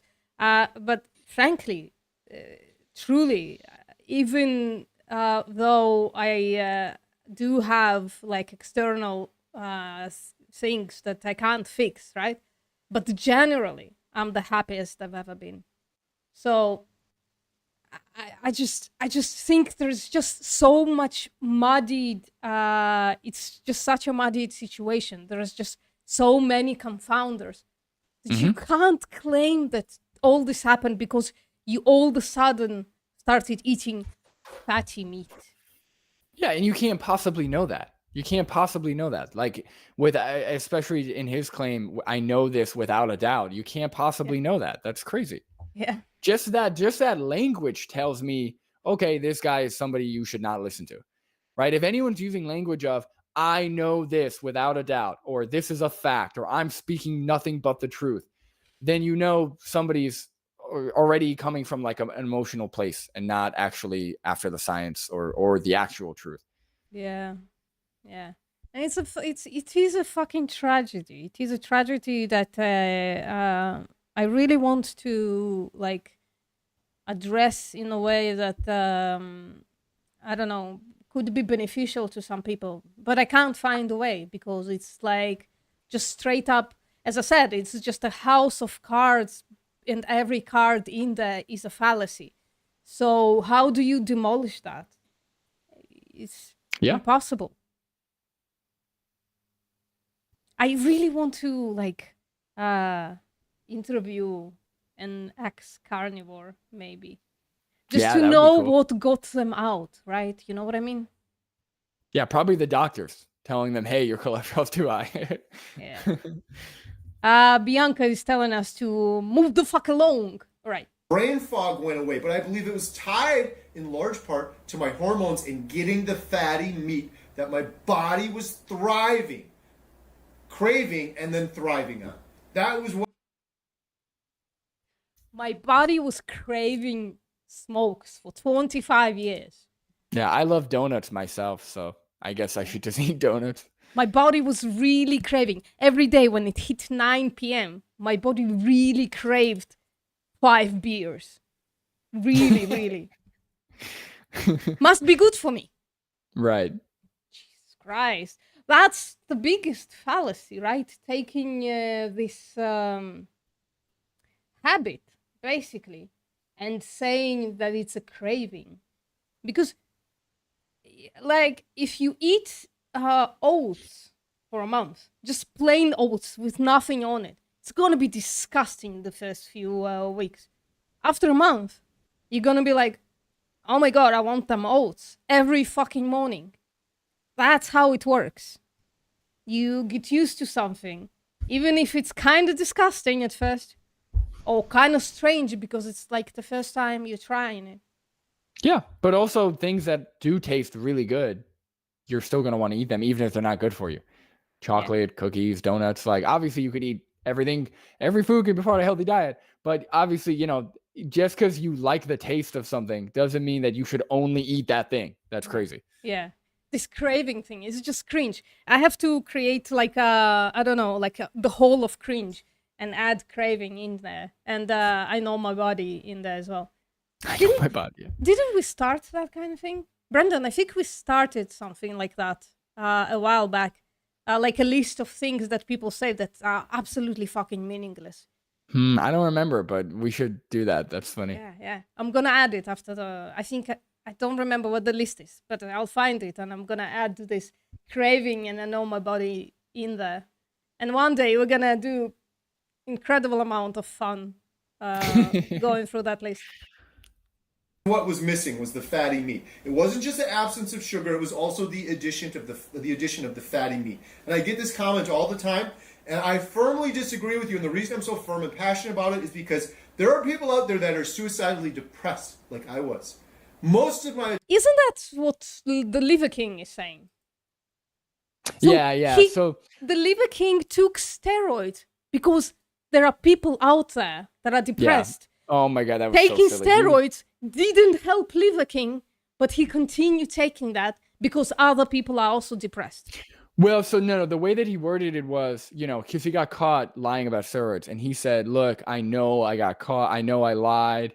I'm sorry, but I did this to I'm trying to raise awareness for men's mental health. I'm trying to make so like he turned himself into a hero. Like, guys, it's okay that I lied to make money off of all of you because I'm trying to be a role model for men and their mental health. If anything, taking steroids and lying about it would worsen men's mental health. You're giving them unrealistic standards. So what are you talking about? What are you talking about? You're not a hero. Get out of here." Yeah. This thing, I know this because there are people out there depressed. I'm passionate about it because there are people out depressed. We'll first prove that this is the only diet that can cure depression. And then let's go. Right. Let's Yeah, I'm cure sorry. depression, right? Right. Are you a clinical researcher for mental health issues? Like, do you do this? Like, are you in the field of mental health and depression? I don't think so. So who are you to like give advice to people or give solutions to people that you know nothing about? Yeah. You know what it reminds me of? Farmers. Farmers also act like this, right? I guess he's a kind of a farmer. He's a homesteader. They say, when you ask a farmer, well, do you like killing animals? Some of them are going to be saying something completely psychotic. But most of them are going to say, no, of course not. It's a bad day when I send animals to slaughter. And then you ask them, well, then why are you doing this, right? Why are you doing this to the animals you love, you claim to love? They say, I feed people, right? So it's a fucking fallacy. They say, I feed people, as if there is no other way to feed people. And we need this hero who breeds, tortures, and kills animals to feed people, right? Yeah. Well, I'd say it's kind of like a red herring. Like you're directing the conversation to a point that has nothing to do with the main question, right? So they're saying, hey, why do you disagree? Well, I disagree because there are people out there struggling. Like he talks like a politician. Like, and that's the same thing with farmers. Like to try and avoid the consequences or the effect of their actions or the implications of their actions, they have to turn themselves into a hero, right? They have to say, well, I'm doing this to help humanity. It's like, no, you're not. There are other ways to help humanity and animals. You don't have to do that. So yeah, it's really interesting. Like human psychology is fascinating, really interesting. Yeah. Adult life. This was the only thing that did it for me, and I don't want to. And therefore, everybody should go on a carnivore diet to cure their depression. Right. Yeah, it's silly. Please, evidence, please isolate it the way we do it in science. Isolate eating fatty meat from all other external, confounders. And then, yeah, let's go. Let's print fatty meat. We can soon do it kind of morally. More morally acceptable than, slaughtering animals. I don't know. Mislead these people to just say, just get rid of the sugar and only do that and you'll be fine. I'm sure it'll help, but it's not going to fix the problem. At least it didn't for me. Like losing a huge amount of weight when you don't like your weight and you lose that weight. That's like maybe half and maybe all the battle against depression. All of a sudden you like yourself. All of a sudden you're okay with yourself. Yeah, I got to a really good weight from before my wedding, and I was feeling real good. I was like, nice. I was like, I got some abs for this. I was like, perfect. Yeah. So yeah, that also helps. Like the image, if you look good, you also will that'll help your mental health. And boy, did you look good on your wedding, if judging by the pictures. Holy shit. Thank you. That suit is cool, right? I love that suit. That was an awesome suit. If somebody doesn't know what I'm talking about, please go to Logical Consistency's Instagram. Or you also I have made a post about it. I did a post on YouTube. Yeah, you should so see some post photos on YouTube from the wedding. with some photos. Holy shit, it's pretty. Thank Brendan you. is very, very pretty. Thank you. Yeah. Right. I have to add some flirting. The second argument I get from vegans that I want to debunk. Vegan BS. How can I massacre animals? I have blood on these hands. Oh, here we go. Wow, I'm a terrible, ethical. terrible All human right. for being. Here it goes. Let's see what he says. What are your guesses? It's going to be something about proper human diet. It's going to be something, well, I do this because it's the only way to live healthy or something stupid. Yeah, I'm with Tone. I think it's going to be crop deaths. Okay. Oh, yeah, I forgot about that. Yeah, for sure. Yeah, that's and probably then true. I'm saying it right now. And then if he says, well, my diet only kills one cow. Yeah, because he's a homestead, feed off right? a cow for one whole year. Yeah, something like that. I'm gonna go on the biggest rant, and I'm gonna try to make it short. About 10-minute rant on how many animals are killed on homesteads. So get ready, everybody. Preparated, yeah. For animals, I have blood on these hands.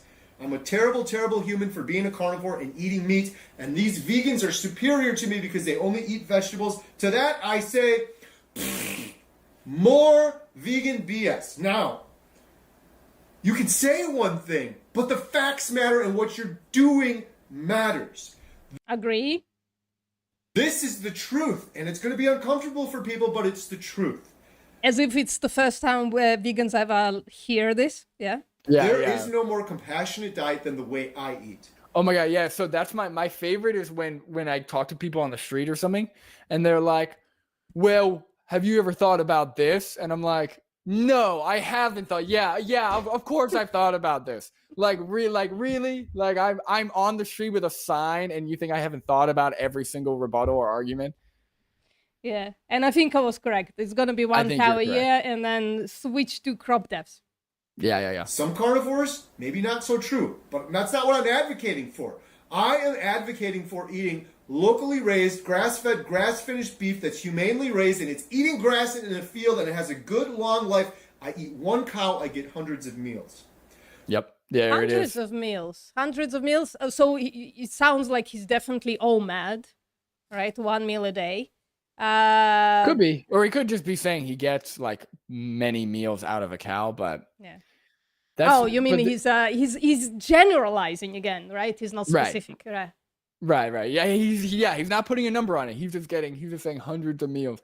Okay, in a field of soy, I get hundreds of meals. So what are we talking about? But yeah, that's So shall I begin the rant? Yeah, go for it. How do you say that word, please? Rant. There. Perfect. How do I usually say it? Usually I say it, okay? All of a sudden I broke the word. Anyway. No, you're fine. I think you're overthinking. Yeah, if you think you're overthinking it, you're fine. First of all, that's an incredibly privileged position he's advocating for, because homesteading is incredibly expensive. Raising grass-fed, grass-finished cattle is incredibly expensive. It's like one of the most expensive ways to eat to raise food in the fucking world. And that includes, I don't know, like raising swans or whatever the fuck, right? That's a great point. Really quick on that. That's a great point. He's essentially saying, oh, I'm doing it the most moral. All you have to do is buy land, buy all the animals, pay for their medicine, pay for their care, pay for their slaughter if he doesn't do it himself, and then you can eat. It's like, okay, people who live in cities, people who live in heavily populated areas, people who are lower middle class or near the poverty line, that's not possible. So what are we talking about, right? I think people forget the reason why factory farming was invented is because it's efficient, is because it's supposed to maximize profit and maximize cost. Yeah. Or like lower cost. So yeah, duh, no shit. If you do it that way, it's better than maybe factory farming. But anyway, continue. So it's incredibly expensive. I can tell you, I don't know what the percentage is, but the vast majority of homesteaders are still having their day jobs. So they work their day jobs, then they come home, they continue working on their fucking farm, right? And the expenses are fucking incredible. All of them are saying it's basically an incredibly expensive hobby, right? Very little of them actually even break even if they sell like on markets or whatever, like, right? To other plonkers who think this way of eating is the best way. But most of them pay an incredible amount of money, and they will all say that it's for things, this cringe things, taste pleasure. I know what goes into my animal, they say. Give them the best life with one bad day, they say. And it's incredibly unattainable unless you like a heritage farmer or heritage homesteader. All are fucking loaded, right? Mm-hmm. A lot of them of homesteaders are like computer engineers and stuff like that. So people who get a huge amount of money for the job they're doing. You know, and most of the time both spouses work. Kids are kind of getting enslaved into it as well, like to help out, whatever, indoctrinated into this way of living. So Right. that's one. Rant number 2. So many animals are killed as as the result of them being kind of in nature. That's like about half the posts in the subreddit that I frequent to, right? How do I get rid of this pest? How do I get rid of this carnivore who's trying to steal my chickens? How do I fence up this herd of goats so that they don't run away, right? There's a vulture, there's a raccoon, there are mosquitoes, there are flies, there are whatever the fuck. I would claim, right, that factory farms actually kill less animals like in the environment because it's not in fucking nature. It's like everything is not dead. counting the crops grown. Yeah. Factory farms are, because when you're trying to give a large space for animals to roam freely, you have to protect them from the other things in that space or clear things out from that space. Yeah. So it's probably very similar to crop deaths. Yeah. Point number 3, actual fucking crop deaths. Because grass is fucking harvested. No cow is out there for 24/7, 365. Especially in the winters. That's what I hear. Yeah. In winters, you're gonna harvest food for them for the winter. And by the way, alfalfa is considered to be fucking grass, right? So sometimes it's especially grown for the point of feeding these animals in the winter. And if he likes, point number 4, if he likes fatty meat, but he doesn't want to grain feed them, he locks them up for a very long period of time.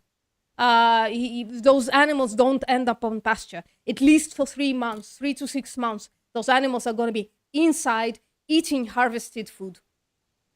Which is also fucked up because you're keeping them locked up. Also, it's an added level of cruelty. But I don't understand. What I just don't understand is this idea of like, well, this action impacts or kills animals, so therefore I'm just going to kill and exploit animals directly. I don't understand that logic, right? Like, I just thought of some examples, right? It's like, imagine there's a war going on, right? And this war, there's war happening to defend your land or something, right? Mm-hmm. And you're choosing not to fight in that war because of ethical reasons, right? You say, oh no, I don't want to fight in the war. I don't want to kill I don't want to, kill a lot of people. But I'm just going to kill one person at home, right? So you're at home and you kill one person at home and somebody says, hey, you didn't go fight in the war and instead you just chose to shoot someone in your house when you didn't have to. You're like, yeah. No, I didn't want my lifestyle. My choice is more ethical because I just shot somebody in my living room versus the soldiers that are fighting over there. They're shooting 3 or 4 people. Like, this logic doesn't make any sense. Like, if we're going to talk about crop deaths, we're also talking about home building. We're talking about road building. We're talking about human presence. Yeah. Right? Like, imagine, oh no, I don't drive a car because I don't want to be responsible for road building. but I'm just going to shoot someone in my living room. Like, that doesn't make any sense. You know, like, sure. Human presence on the planet sucks. Like, we really do. Like, we're like a parasite to this planet for sure. Right. But so is every other animal. We just have a lot of us, and we have really powerful tools and technology to do whatever we want. I wish people made more ethical choices when it comes to the environment, when it comes to our impact on animals in other ways. But that's not a justification for a normalized exploitation and abuse of animals. That's crazy. That's crazy thinking. And that's point number 5, actually. Extrapolation of even the morality of a diet or a lifestyle onto the entire population. What happens if we extrapolate his diet on the entire population? Oh, that's a great point. And what happens if we extrapolate the vegan diet on the entire population? Mm-hmm.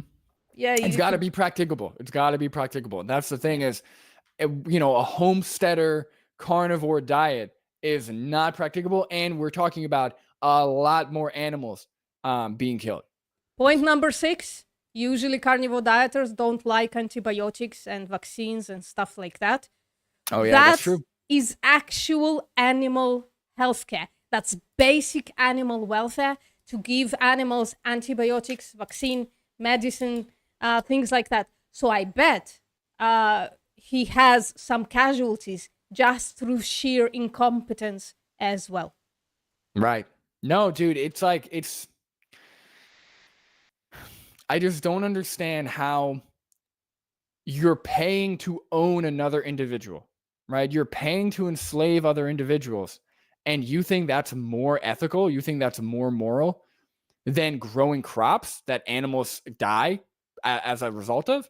Like, how can you possibly but I would say that crop deaths suck, but you know, and obviously animals dying, yeah, maybe there's some immorality there. I wish that didn't happen. Yeah. But it's clearly the more moral choice. Like, I don't even know how we're having this discussion than even enslaving one person in your home. Yeah, it's just fantasy. It's just like a rack of lies, extrapolating one on another. And like, you really like, he's saying, oh, don't fall for these vegan lies. But his entire worldview is just one huge lie. And I would even claim fucking delusion, because he knows how many animals he kills by being on homestead. He fucking knows. And to your point, or I guess to this whole conversation point, he doesn't have just one cow, right? He has multiple animals, because some are going to die, some are going to get sick. He's probably going to sell some or pass them on to some other people.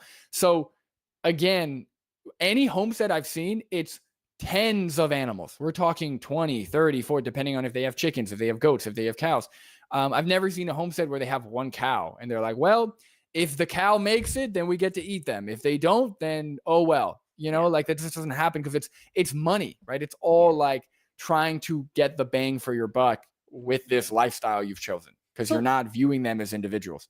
So lately I have, there was one carnivore coming into the homesteading subreddit, talking this exact shit. I want to raise a bunch of animals without raising plants. Just animals, right? Homesteading, animal only homesteading. I don't want to give them antibiotics. I don't want to give them medicine, and I don't want to give them vaccines. How about I do that? And I need a constant supply of meat, right? So basically, they have to stack animals one on top of each other, right? They buy every couple of months. They have to buy an animal to start raising, so that they don't run out of food. And point number 7. I'm sorry, I have to say it. Do you know how huge his freezer has to be if he kills a cow, right, for food? Yeah. Do you think that freezer doesn't have fucking crop deaths? Yeah. And again, more electricity, stuff like that. But hey, I got to use the bathroom really quick. So maybe check the chat. We're just going to go on a bathroom break. How about that? Okay, cool. Cool.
I had to make some coffee as well, so I apologize for the panic, for the extra panic. I don't apologize for the initial panic.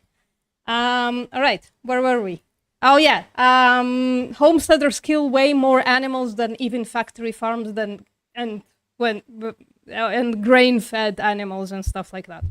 Potentially, for sure, yeah, and it's Yeah. not a justification for exploiting animals. Exactly. But so I have about 30 minutes left. Sure. So let's try and watch a little more just because I'm running out of time. And we're not gonna finish. That's fine. That's all right. Vegan, on the other hand, that has their salad with their multitude of different ingredients and are eating all colors of the rainbow, and they have all of this variety, all these different types of vegetables. 70 million birds die per year, per the EPA. Google this. Don't believe me. You Google it yourself. Oh, Google from it. Pesticide poisoning. That is a slow, painful, agonizing, horrible death that these birds go through. And that doesn't count all of the squirrels, fox, and deer that also come in contact with that pesticide and then get poisoned from the inside out and suffer a horrible death. Or the predators that eat those birds that have poisoned bodies and are then dying, or they scavenging for them, and then they die as well from Want to pesticide know how poisoning. many? Want to know how many homesteaders use traps and shit? Probably a lot. All of them. And also, again, saying Google it is not evidence. Yeah. So I feel like if there was a peer-reviewed article or an environmental article, he should be able to link that. So I don't know why we have to Google it. Yep. Monocropping. Because it's a subconscious mind fuck. Right. He's subconsciously Tractors- providing evidence. Biduk. Going through fields, just tearing up the soil. There's all sorts of death and destruction, so these vegans and vegetarians can eat their meals and they act like they don't have any blood on their hand. And the truth of the matter is, many multitudes more of animals. Like, I think every vegan admits at this point that yes, our food kills animals. Right, but again, it's not just food. That's what I don't understand. Like, people say, "Oh, why don't you stop exploiting animals?" They're like, Yeah. "Oh, well, why don't you? Your food kills animals too." Okay, so does building homes. So does building roads. Nobody ever brings that up, right? Nobody ever is like, "Well, you got to stop driving." Like human presence is one thing, but animal enslavement, exploitation, abuse, and murder is a totally separate thing. Yeah.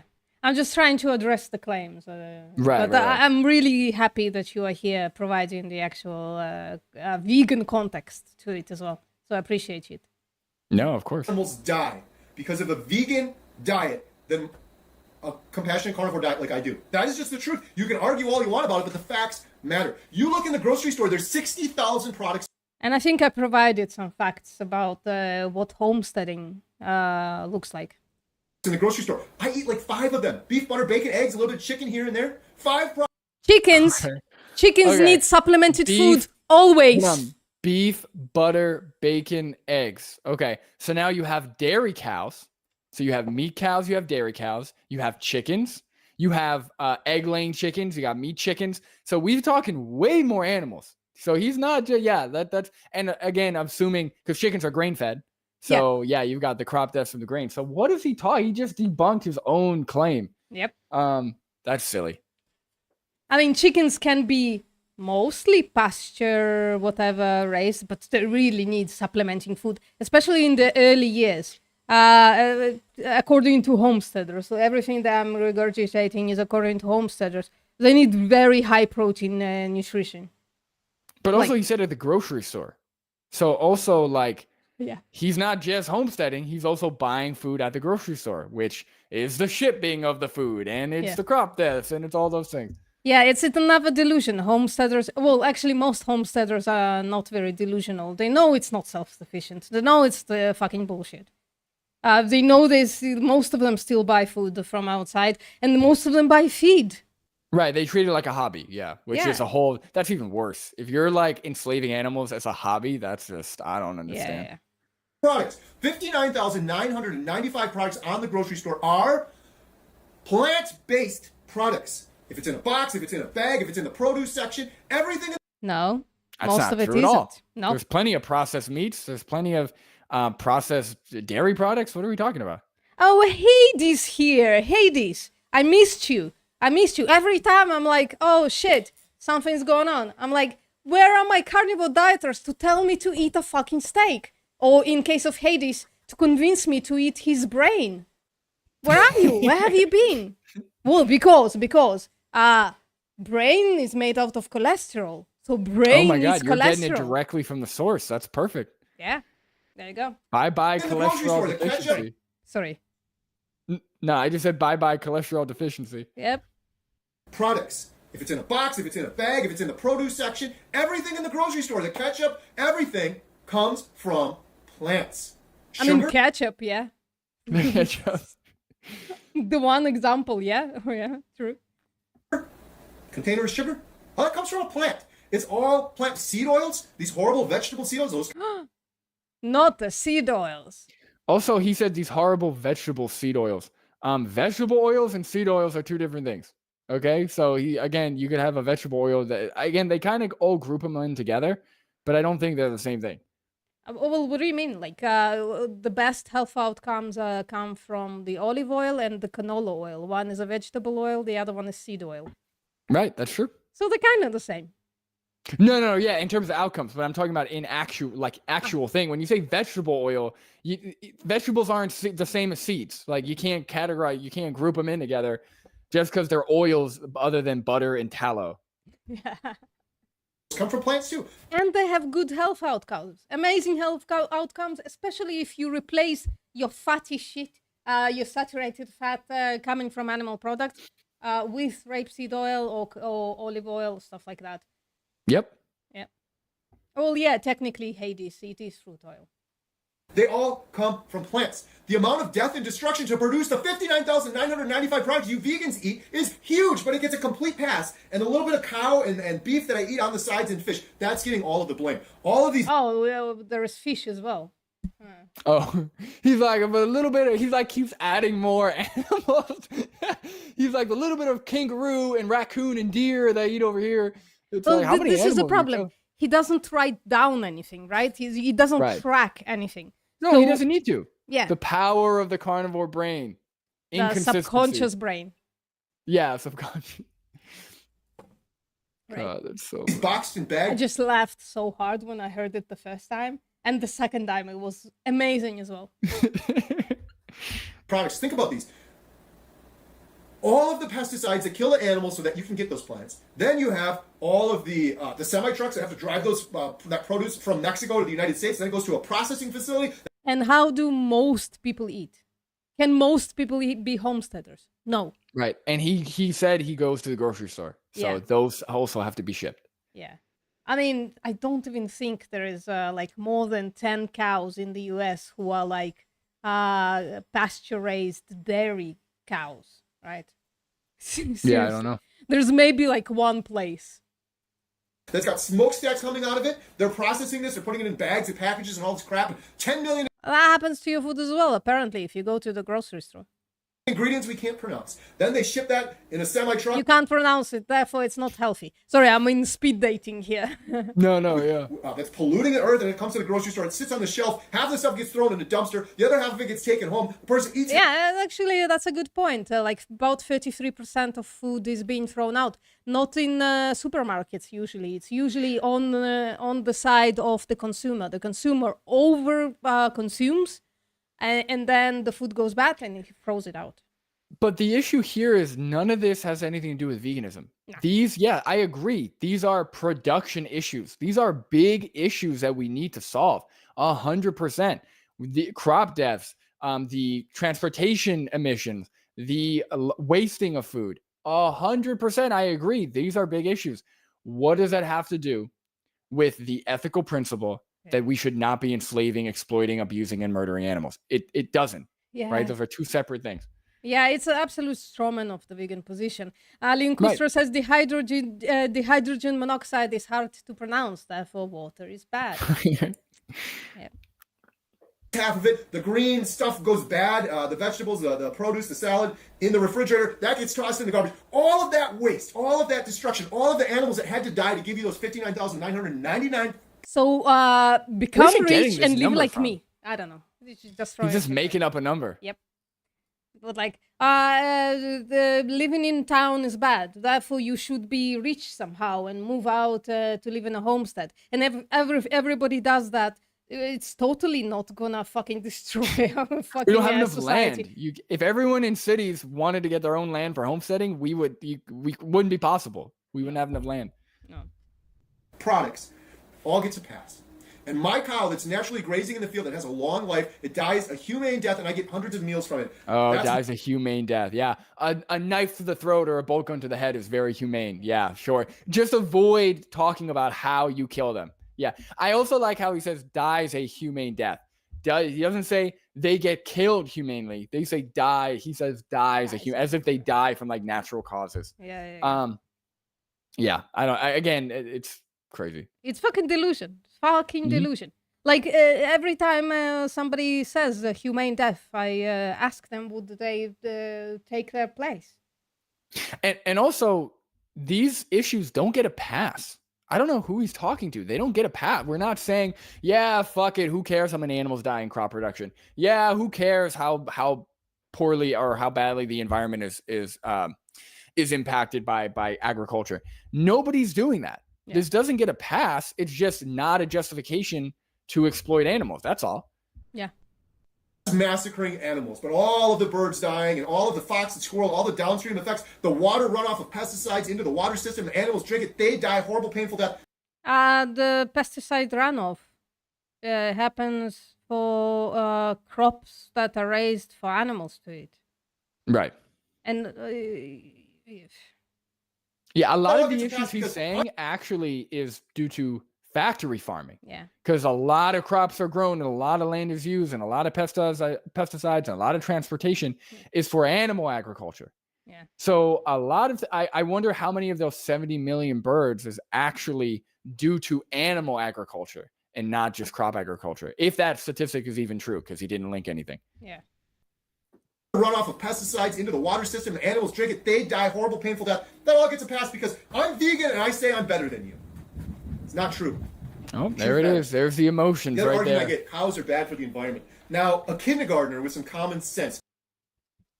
Oh, kindergartner. A kindergartner with some common sense. Yeah, because all of these empirical claims, all you need is common sense. You don't need evidence. You don't need facts. I'm trying to remember, like, I think only a couple of days ago, I read just a little bit of a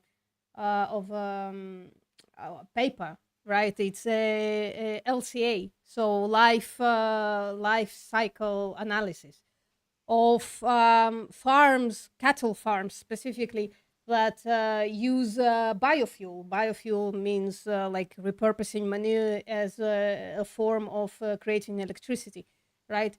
So even in that fucking paper, right, they say there is a difference between about I think it was 800 milliamperes per year, something like that. There is a substantial difference between a farm that uses just run-of-the-mill electricity from the grid, and a farm that uses its manure as biofuel. There is a difference in greenhouse gas emissions. But most greenhouse gas emissions are from the existence of cows themselves. Yeah, that's a great point. It says in that paper, it was probably, the LCA company was probably hired by fucking farmers. And it still says most of your problem is just from raising cattle. From the breeding of the cows, yeah, to begin with. Yeah, no, it's a great point. Could understand that is utter BS. No pun intended, utter. A cow naturally grazing in a field, eating grass, is the most natural thing that's happened since the start of... Do you know anything about regenerative farming? Because I think that's where it goes. No, I understand the idea that by them grazing on the land, they eat the grass, they poop it out, it helps the soil, and it goes so on and so forth. So I get the idea, but I haven't seen any evidence or any papers on it. But again, he just appealed to nature. So eating grass is the most natural thing. Then why aren't you vegan if eating grass is so natural? Okay, so for humans, eating meat is the proper human diet, but eating grass is the most natural thing that's ever happened. All right, whatever. Time. Cows have been grazing in the... No, it's not, Hades. No, it's not. We now have non-bullshit science about it. I'm just not as knowledgeable about it. You can't be knowledgeable about all the bullshit that's been thrown at us as vegans. You can be knowledgeable only about something. But no, it's not. It doesn't absorb CO2 at the same rate. Or higher. fields since the start of time. But that is somehow bad for the environment. I mean, that could be true if they were like each cow was on like take 10 acres of grass. Maybe. I'm just guessing here, but it's about as much of a guess as your proposition. You look around, you go up in an airplane, what do you see? Fields and fields of corn. Cornfields everywhere. Fields And whom are they fed to usually? Yeah. No. Again, here's the whole thing. He's sidestepping the whole industry of animal agriculture. He's just talking about homesteading, but he's forgetting the fact that a lot of those crops that we see are fed to animal agriculture, like industrial agriculture. Yeah. So it's kind of silly. It's not even like most of it is not even to cattle. Most of it is chickens, I think. Right, chickens, yeah. The corn, at least. I have seen the numbers, but I don't remember them now. It's been a while. Vegetables. That's why we needed Patrick. Patrick could have probably told us something about this regenerative bullshit he's about to go on a rant about. I don't know. And produce and corn, and all of that gets passed. If you look at the earth, this much corn, then there's this much little cow grazing in a field. It's all corn, and it all gets a pass. Like I said earlier, if you look at the earth, he's like, look, I don't even need to provide any evidence. If you look at the earth, this much corn, little cow. Like, what is he looking at? A glow? Like from an airplane perspective, he's like, no. If you just look at it, I mean, this is just flat Earth logic, straight up. He's like, if you just look at it, this much corn, this tiny little cow. It's like, obviously, the cow's the better choice. It's horrible for the environment. There's semi-trucks transporting this stuff all around. They're going to facilities, there's smokestacks, there's all sorts of pollution. 59,995 products polluting the earth. All of that gets a complete pass. Whoa, where is that number coming from? That he's been saying that the whole time. He's just making up a number. 59,900. He's saying that 5 products in the store, beef, chicken, dairy, eggs, he eats, and the rest, the other 59,995 products in the grocery store are plants. He's just making shit up. Yeah. He's making a documentary and he's crowdfunding for it. Sorry. Of course. He's making a documentary and crowdfunding for it. I don't know how much you heard of that. But there are no claims. No evidence for his claims. All right. Yeah, of course not. Cows are bad. Why do they have you believe that the cows are bad? Because if they want to sell billions and billions of dollars worth of processed garbage, they just demonize the meat. That's all they have to do. If they want, there is plenty of processed shit with beef in it. Slim Jims are like, that's like a soup. It was beef jerky is like hugely popular. What the fuck is a Slim Jim? Oh my god, here we go again. Okay, Slim Jim. Do you understand what beef jerky is? Yeah, it's dried up beef. Yeah, it's like dried, cured meat. So Slim Jim is a brand. So they come in like these plastic sheets and they're like really thin. It's like really, really processed beef jerky. And it's super popular. Slim Jims, like everyone at some point were eating Slim Jims. So proper human diet. Right. There are every fast food place. Fast food, the place that feeds millions of people, billions of people every single year. They all are animal-based. They're all very heavy on the animal products. Burgers, chicken sandwiches, nuggets. They have fries, but the main meals are all burgers. McDonald's, Wendy's, there's pizza, there's dairy, there's meat lovers pizza. Like, what are we talking about? I mean, it's a meme at this point. It's a vegan meme. Why the fuck is there dairy in this perfectly vegan product? Otherwise? Right. It's almost like they find excuses to put animal products in everything and shit that there's. Did you see? So are you familiar with Nutella? Yeah. Nutella came out with vegan. I'm not that backwards, Alabama, dude. I know what Nutella is, yeah. Okay. I'm just making sure. So Nutella came out with a vegan version, apparently. Why don't they just replace it? Yeah. Like, there's Nutella, the only animal product in it was like skim milk powder or some kind of milk powder. You just came up with it without it. Just get rid of the original one. Just do it all plant-based. Are you really going to taste the difference? You know what I mean? Like, come on.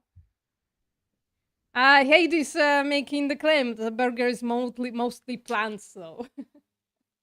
Not per calorie. No. I would say the beef is probably the most calorically dense. The buns are cheap, and you have like lettuce, tomato, which is like almost 0 calories. Yeah. So, but per also calorie, we have fucking health outcomes.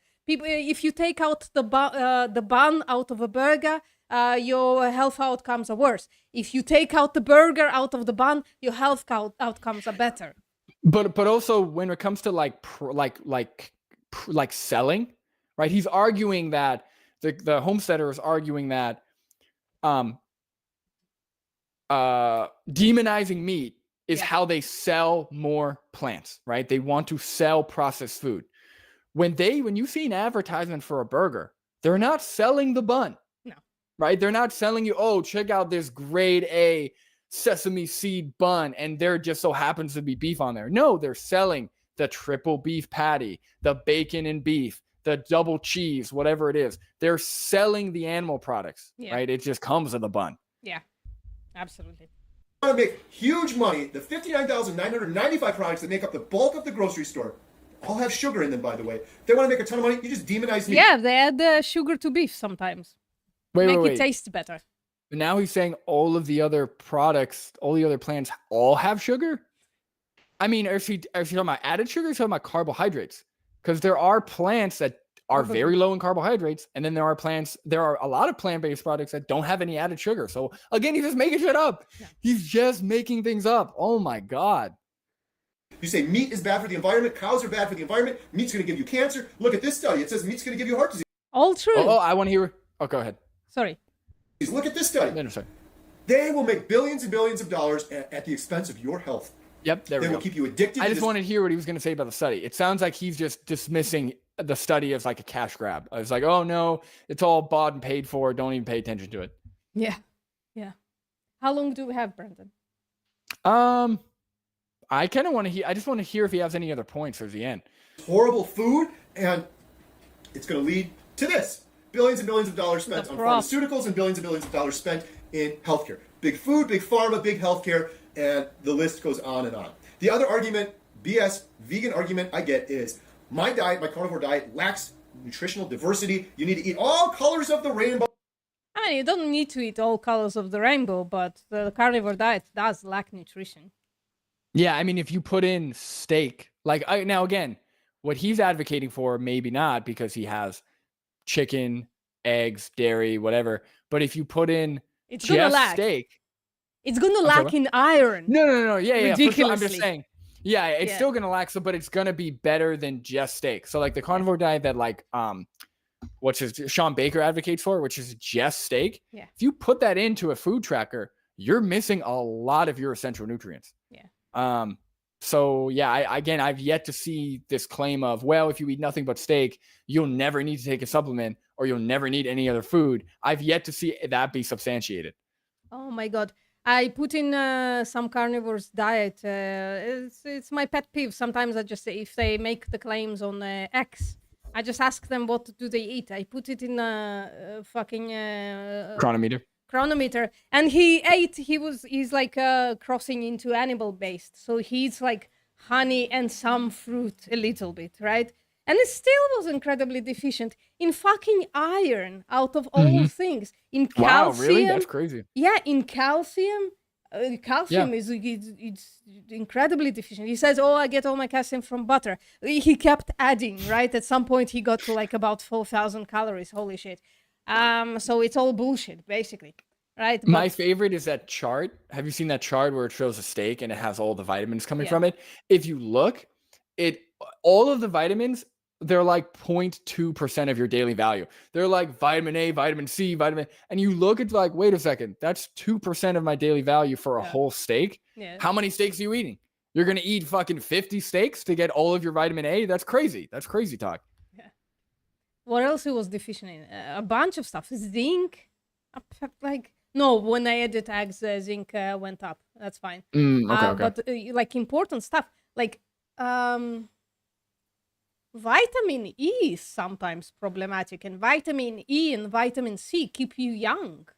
Yeah, vitamin. So if I had to guess, I mean, obviously we know fiber, and then vitamin A, vitamin E. It was incredibly deficient vitamin A. C. Yeah, probably those are like the major ones. If you're not eating organ meats, Yeah. Oh, you need to eat more items. To that I say, 500 days I've been eating nothing but beef, butter, bacon, eggs. I'm absolutely... what the fuck does that mean? You can be deficient and be okay for a while. Right. You have stores of a lot of your essential nutrients. So frankly, most people, like a lot of, I can't say most, but a lot of people are iron deficient. They live their lives like that. I've been iron deficient and living my life like that for a very long time. My mom was iron deficient for years. We're talking like a decade. And she had symptoms, but she was fine. And now she just gets the shots instead of just taking a vitamin. I don't know. But anyway, but yeah, she was vegan. I mean, she was iron deficient for a long time. So you could live with a lot of deficiencies. Yeah. And also, what's it called? What did he say? Hold on, can you rewind it for a second? Like 5 seconds. That I say, 500 days I've been eating nothing but beef, butter, bacon, 500 eggs. days. Again, if he's losing weight, right?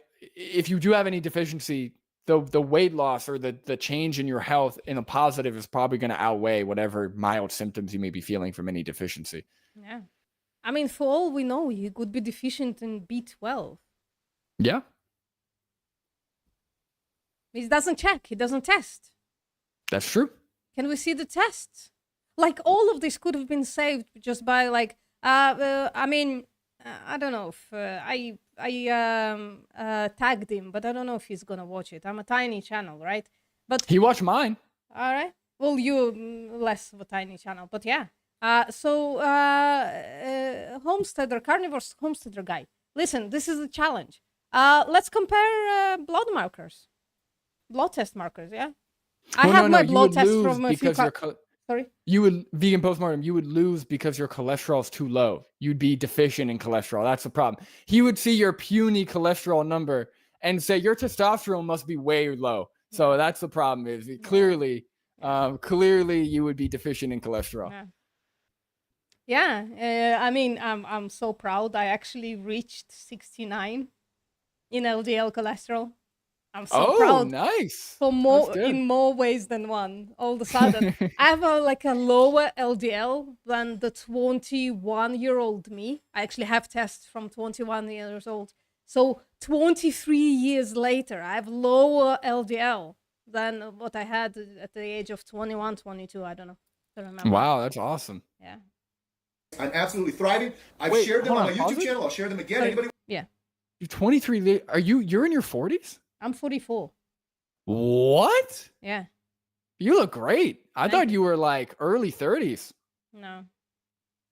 Wow. Okay, that's cool. Good for you. That's nice. Yep.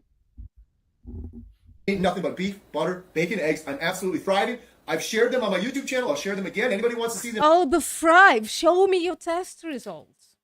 Seriously, it's a challenge. Let's compare test results. We'll bring a few doctors in, just in case something is contested or something, right? We'll make an effort out of it. We'll create an event. All of my medical records, all of my lab work. I am lacking for nothing. I want to see the lab work so hard. Yeah, I would also be curious to see that. Yeah. Labs are perfect. As I mentioned earlier, I'm down 100 pounds since my heaviest. I no longer have IBS. I no longer have suicidal depression. I no longer have arthritis. I no longer have any of these issues. We can I'll be skip thriving, this. and I'm not missing anything. And the truth of the matter is, on a vegan diet, there's no such thing as an essential carbohydrate. On a vegan Let's compare blood tests. Let's compare the labs. I've been on a vegan diet for 9 years. Apparently, I look in my 30s. No, you look great. Seriously, I was shy. I thought you had been like early 30s this whole time or late 20s or something. Seriously. No, you got no wrinkles. That's good. No, I have wrinkles. It's good lighting as well, dude. Well, look, I mean, we'll take the advantage we can get, but still. Yeah. And once I lose some weight, I would actually look, I don't know, maybe a little younger, maybe a little older. I don't know. The weight tends to plump up on one. Oh, kind of fills you out a little bit. Yeah. Yeah.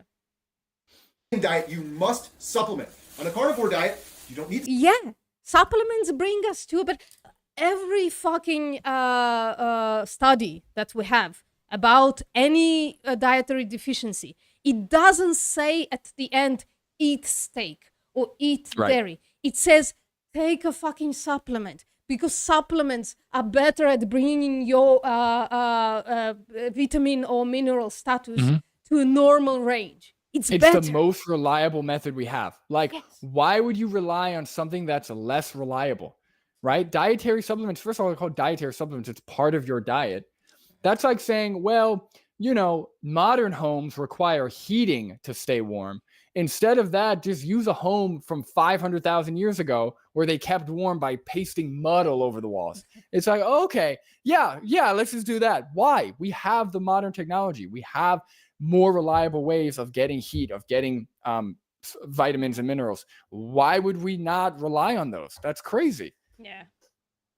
Supplement. You get everything you need. I mean, it's worse than that, right? It's probably the thing of synthetic versus natural. It's like saying, well, I'm cold. Let me wear a coat.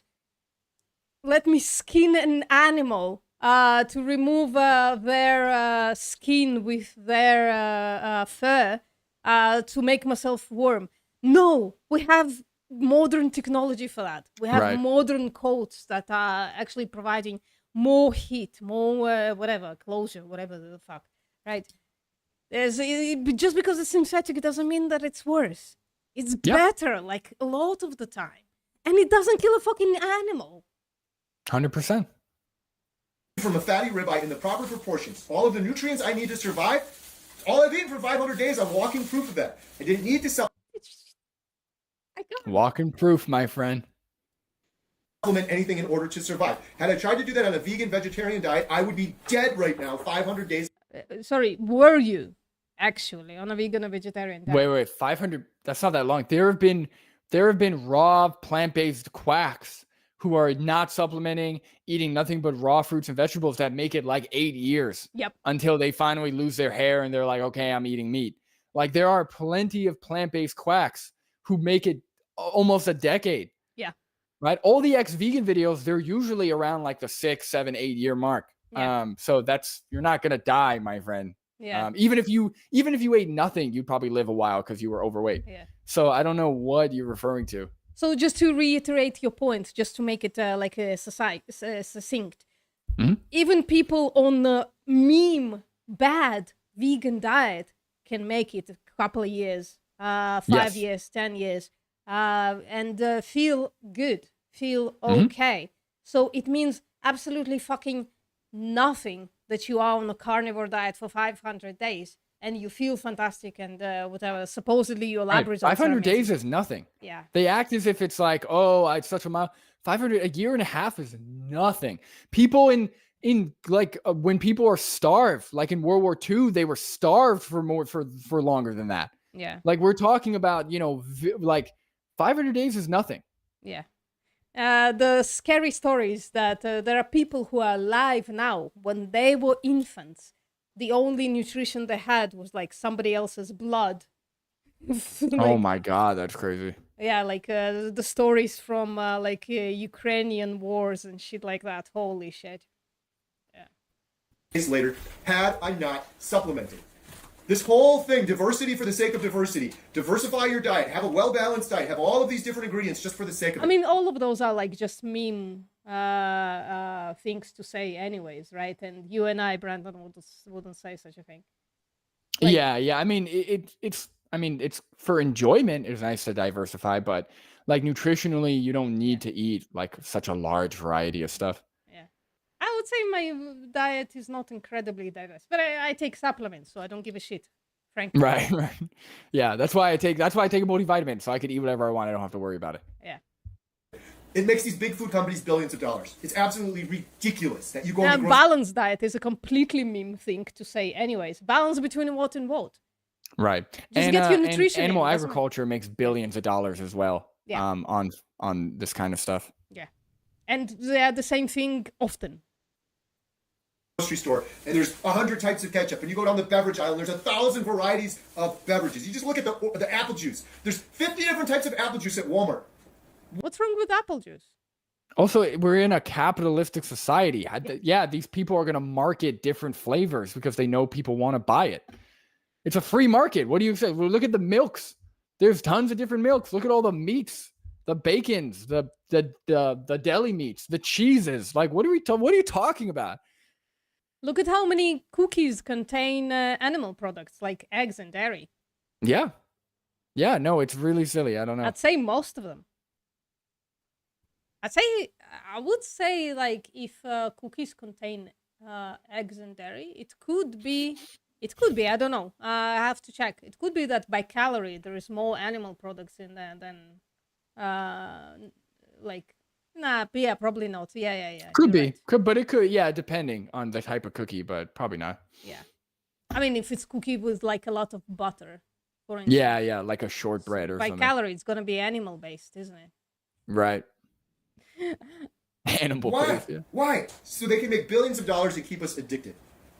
Well, because not many people have money to become homesteaders, my dude.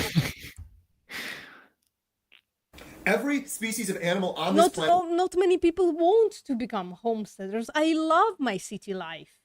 Yeah, it's no, not me too. perfect. There are things that I would like to live like a bit closer to outside of city, like for several reasons. But for the most part, it's incredibly beneficial for me to live in a city. Planet has an intended diet and they eat it. A cow eats grass. A lion eats gazelles. A koala bear eats eucalyptus. It's only us humans with our big brains. Cycle of life, feel my we have friend. to have this diversity, and we have to moderate and balance. We got to eat a balance in all of these different ingredients, and it's just false. I've only had meat. I mean, my dude, we have health outcomes, right?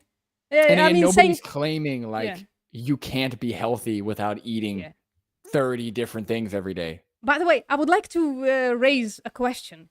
Is it the healthiest for a cow to eat grass? It could be that, like, if we think about their health outcomes, right? We actually think about the welfare, like the well-being, not welfare, the well-being of the animal, right? It could be that grain-fed would be better for their health outcomes, right? Yeah, it's hard to know. Yeah, I don't know. That's a good. So that's a it's just good point. a fucking appeal to nature fallacy. And animal products for 500 days, my intended proper human diet, ancestrally appropriate diet. I'm absolutely thriving, and you can't say anything if you're ancestral. You can't say anything. Well, then your beliefs are, and they are beliefs because they're not based on facts, they're based on a single anecdote. Those beliefs are impermeable. There is nothing I can tell you that proves that you are wrong. That's what I said at the beginning. I said for somebody like this, debunking is kind of a waste of time because they don't care. Like if somebody already doesn't care about evidence or the truth, then they're not going to care if you debunk them or if you kind of poke holes in their arguments because they'll just say, don't care. This, I know my truth, you know? Yeah. Vegan or vegetarian, you can't say I'm not thriving. I've shown them on my YouTube channel. I can reference them. Yes, I can say that if you don't. Well, maybe he does have his lipids and his lab results somewhere. I probably should investigate at some point. We could dig. Yeah. All of my medical records prove I have reversed congestive heart failure. My ejection fraction was 44. It's perfectly normal now. The only thing I did was What does it mean, reverse congestive heart failure? There's been no evidence of heart disease reversal. Yeah, he might have improved his symptoms, but you can't reverse heart disease as far as I know. Even on a plant-based diet, the evidence for heart disease reversal is pretty weak. I highly doubt a diet consisting of mostly saturated fat and cholesterol is going to reverse heart disease. So I'd love to see evidence for that. Yeah. Even diabetes is not like reversible, according to my boss. It's you can live well with diabetes, right? Even remission, saying diabetes remission would be problematic. You have diabetes and you have it for your entire life. But if you slim down, you no longer have the problematic effects that are associated with having the active diabetes, I guess. Mm-hmm. But you will always have diabetes. You will always have congestive heart failure, as far as we know. We don't have evidence for that otherwise. Diet, proper human diet. All my labs, everything is perfect. So you can't say you have to do this just for the sake of it. That's what they want you to believe. That's what makes big food billions. Yeah, no, it's all conspiratorial. That's another check mark for carnivore dieters. Yeah, it's all this conspiracy. It's a check mark for homesteaders as well. Yeah, I believe that too. Yeah, it's very conspiracy. Yeah, like the language around homesteading is like, off-grid, self-sufficient. I know what's in my food. It's all billions of dollars is this incessant need from humans to have all of this variety. And I'm special because I have this type of apple juice. I'm special because I eat this type of ketchup. It's ridiculous. It's absolutely ridiculous. So those are some of the big arguments against carnivore. about half of them was straw man.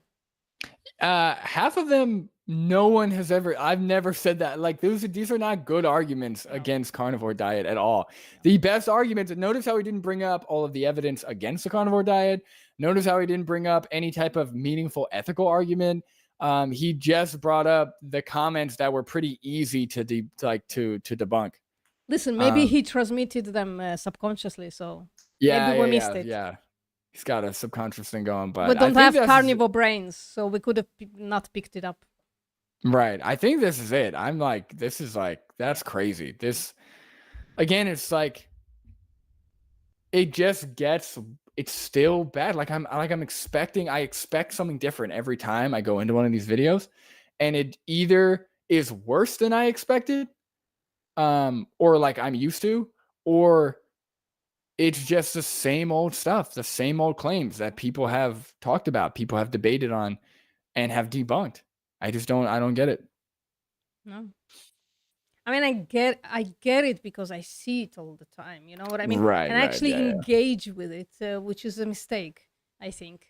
But you know, what are you gonna do? I am just attracted to making carnivore dieters run away from facts and logic. But yeah, I mean, so I understand it exactly because I'm engaging with it. It's just a pack of lies, literally. Just a pack of lies that somebody invented and a lot of people bought into, frankly. Yep. It's really upsetting. It is. Yeah, that's the thing. I think people are desperate for answers and desperate for, like, people now. I think naturally, psychologically, we cling to like conspiracy because we want to have an explanation for why things are bad, right? Like that's why I think religion is pretty popular. That's why I think a lot of things are in place still, because it's an easy answer, or it's like the answer we want to explain what's going on, right? Why are prices high? Oh, it's because there's people in power who want to control everything and want to ruin your life, right? It's this idea that people are out to get you. Yeah. And that's not necessarily the case. I would say most of the time, if not all the time, that's not the case. You know, it just, things are hard in life. That's all. Yeah. So this is at some point when listening to carnivore dieters, I do get a little upset for them. Right? I do consider a lot of carnivore dieters to be victims of this. In their own way, for sure. Yeah. Well, you know what they say? You know that say? Have you ever heard this saying? Hurt people hurt people. You ever heard that one? No. It's hurt people, right? So people that are hurt themselves are the ones that hurt others. I get it. It's nice. Yeah, maybe. I'm just thinking, right? If I didn't have the ethical stance, right? I have been in the past so desperate about whatever health issues that I have, that if I didn't have the ethical stance, it would be so easy to fall for a grift. And I have in the past. Well, that's the thing is like, growing up, I got into plant-based dieting before the ethics, because I was into diets, and you fall for the gym bros, you know, you got to eat this much protein, chicken, beef, turkey, whatever, right? So, you know, you get into the fitness, you get into the gym bros. That was my thing.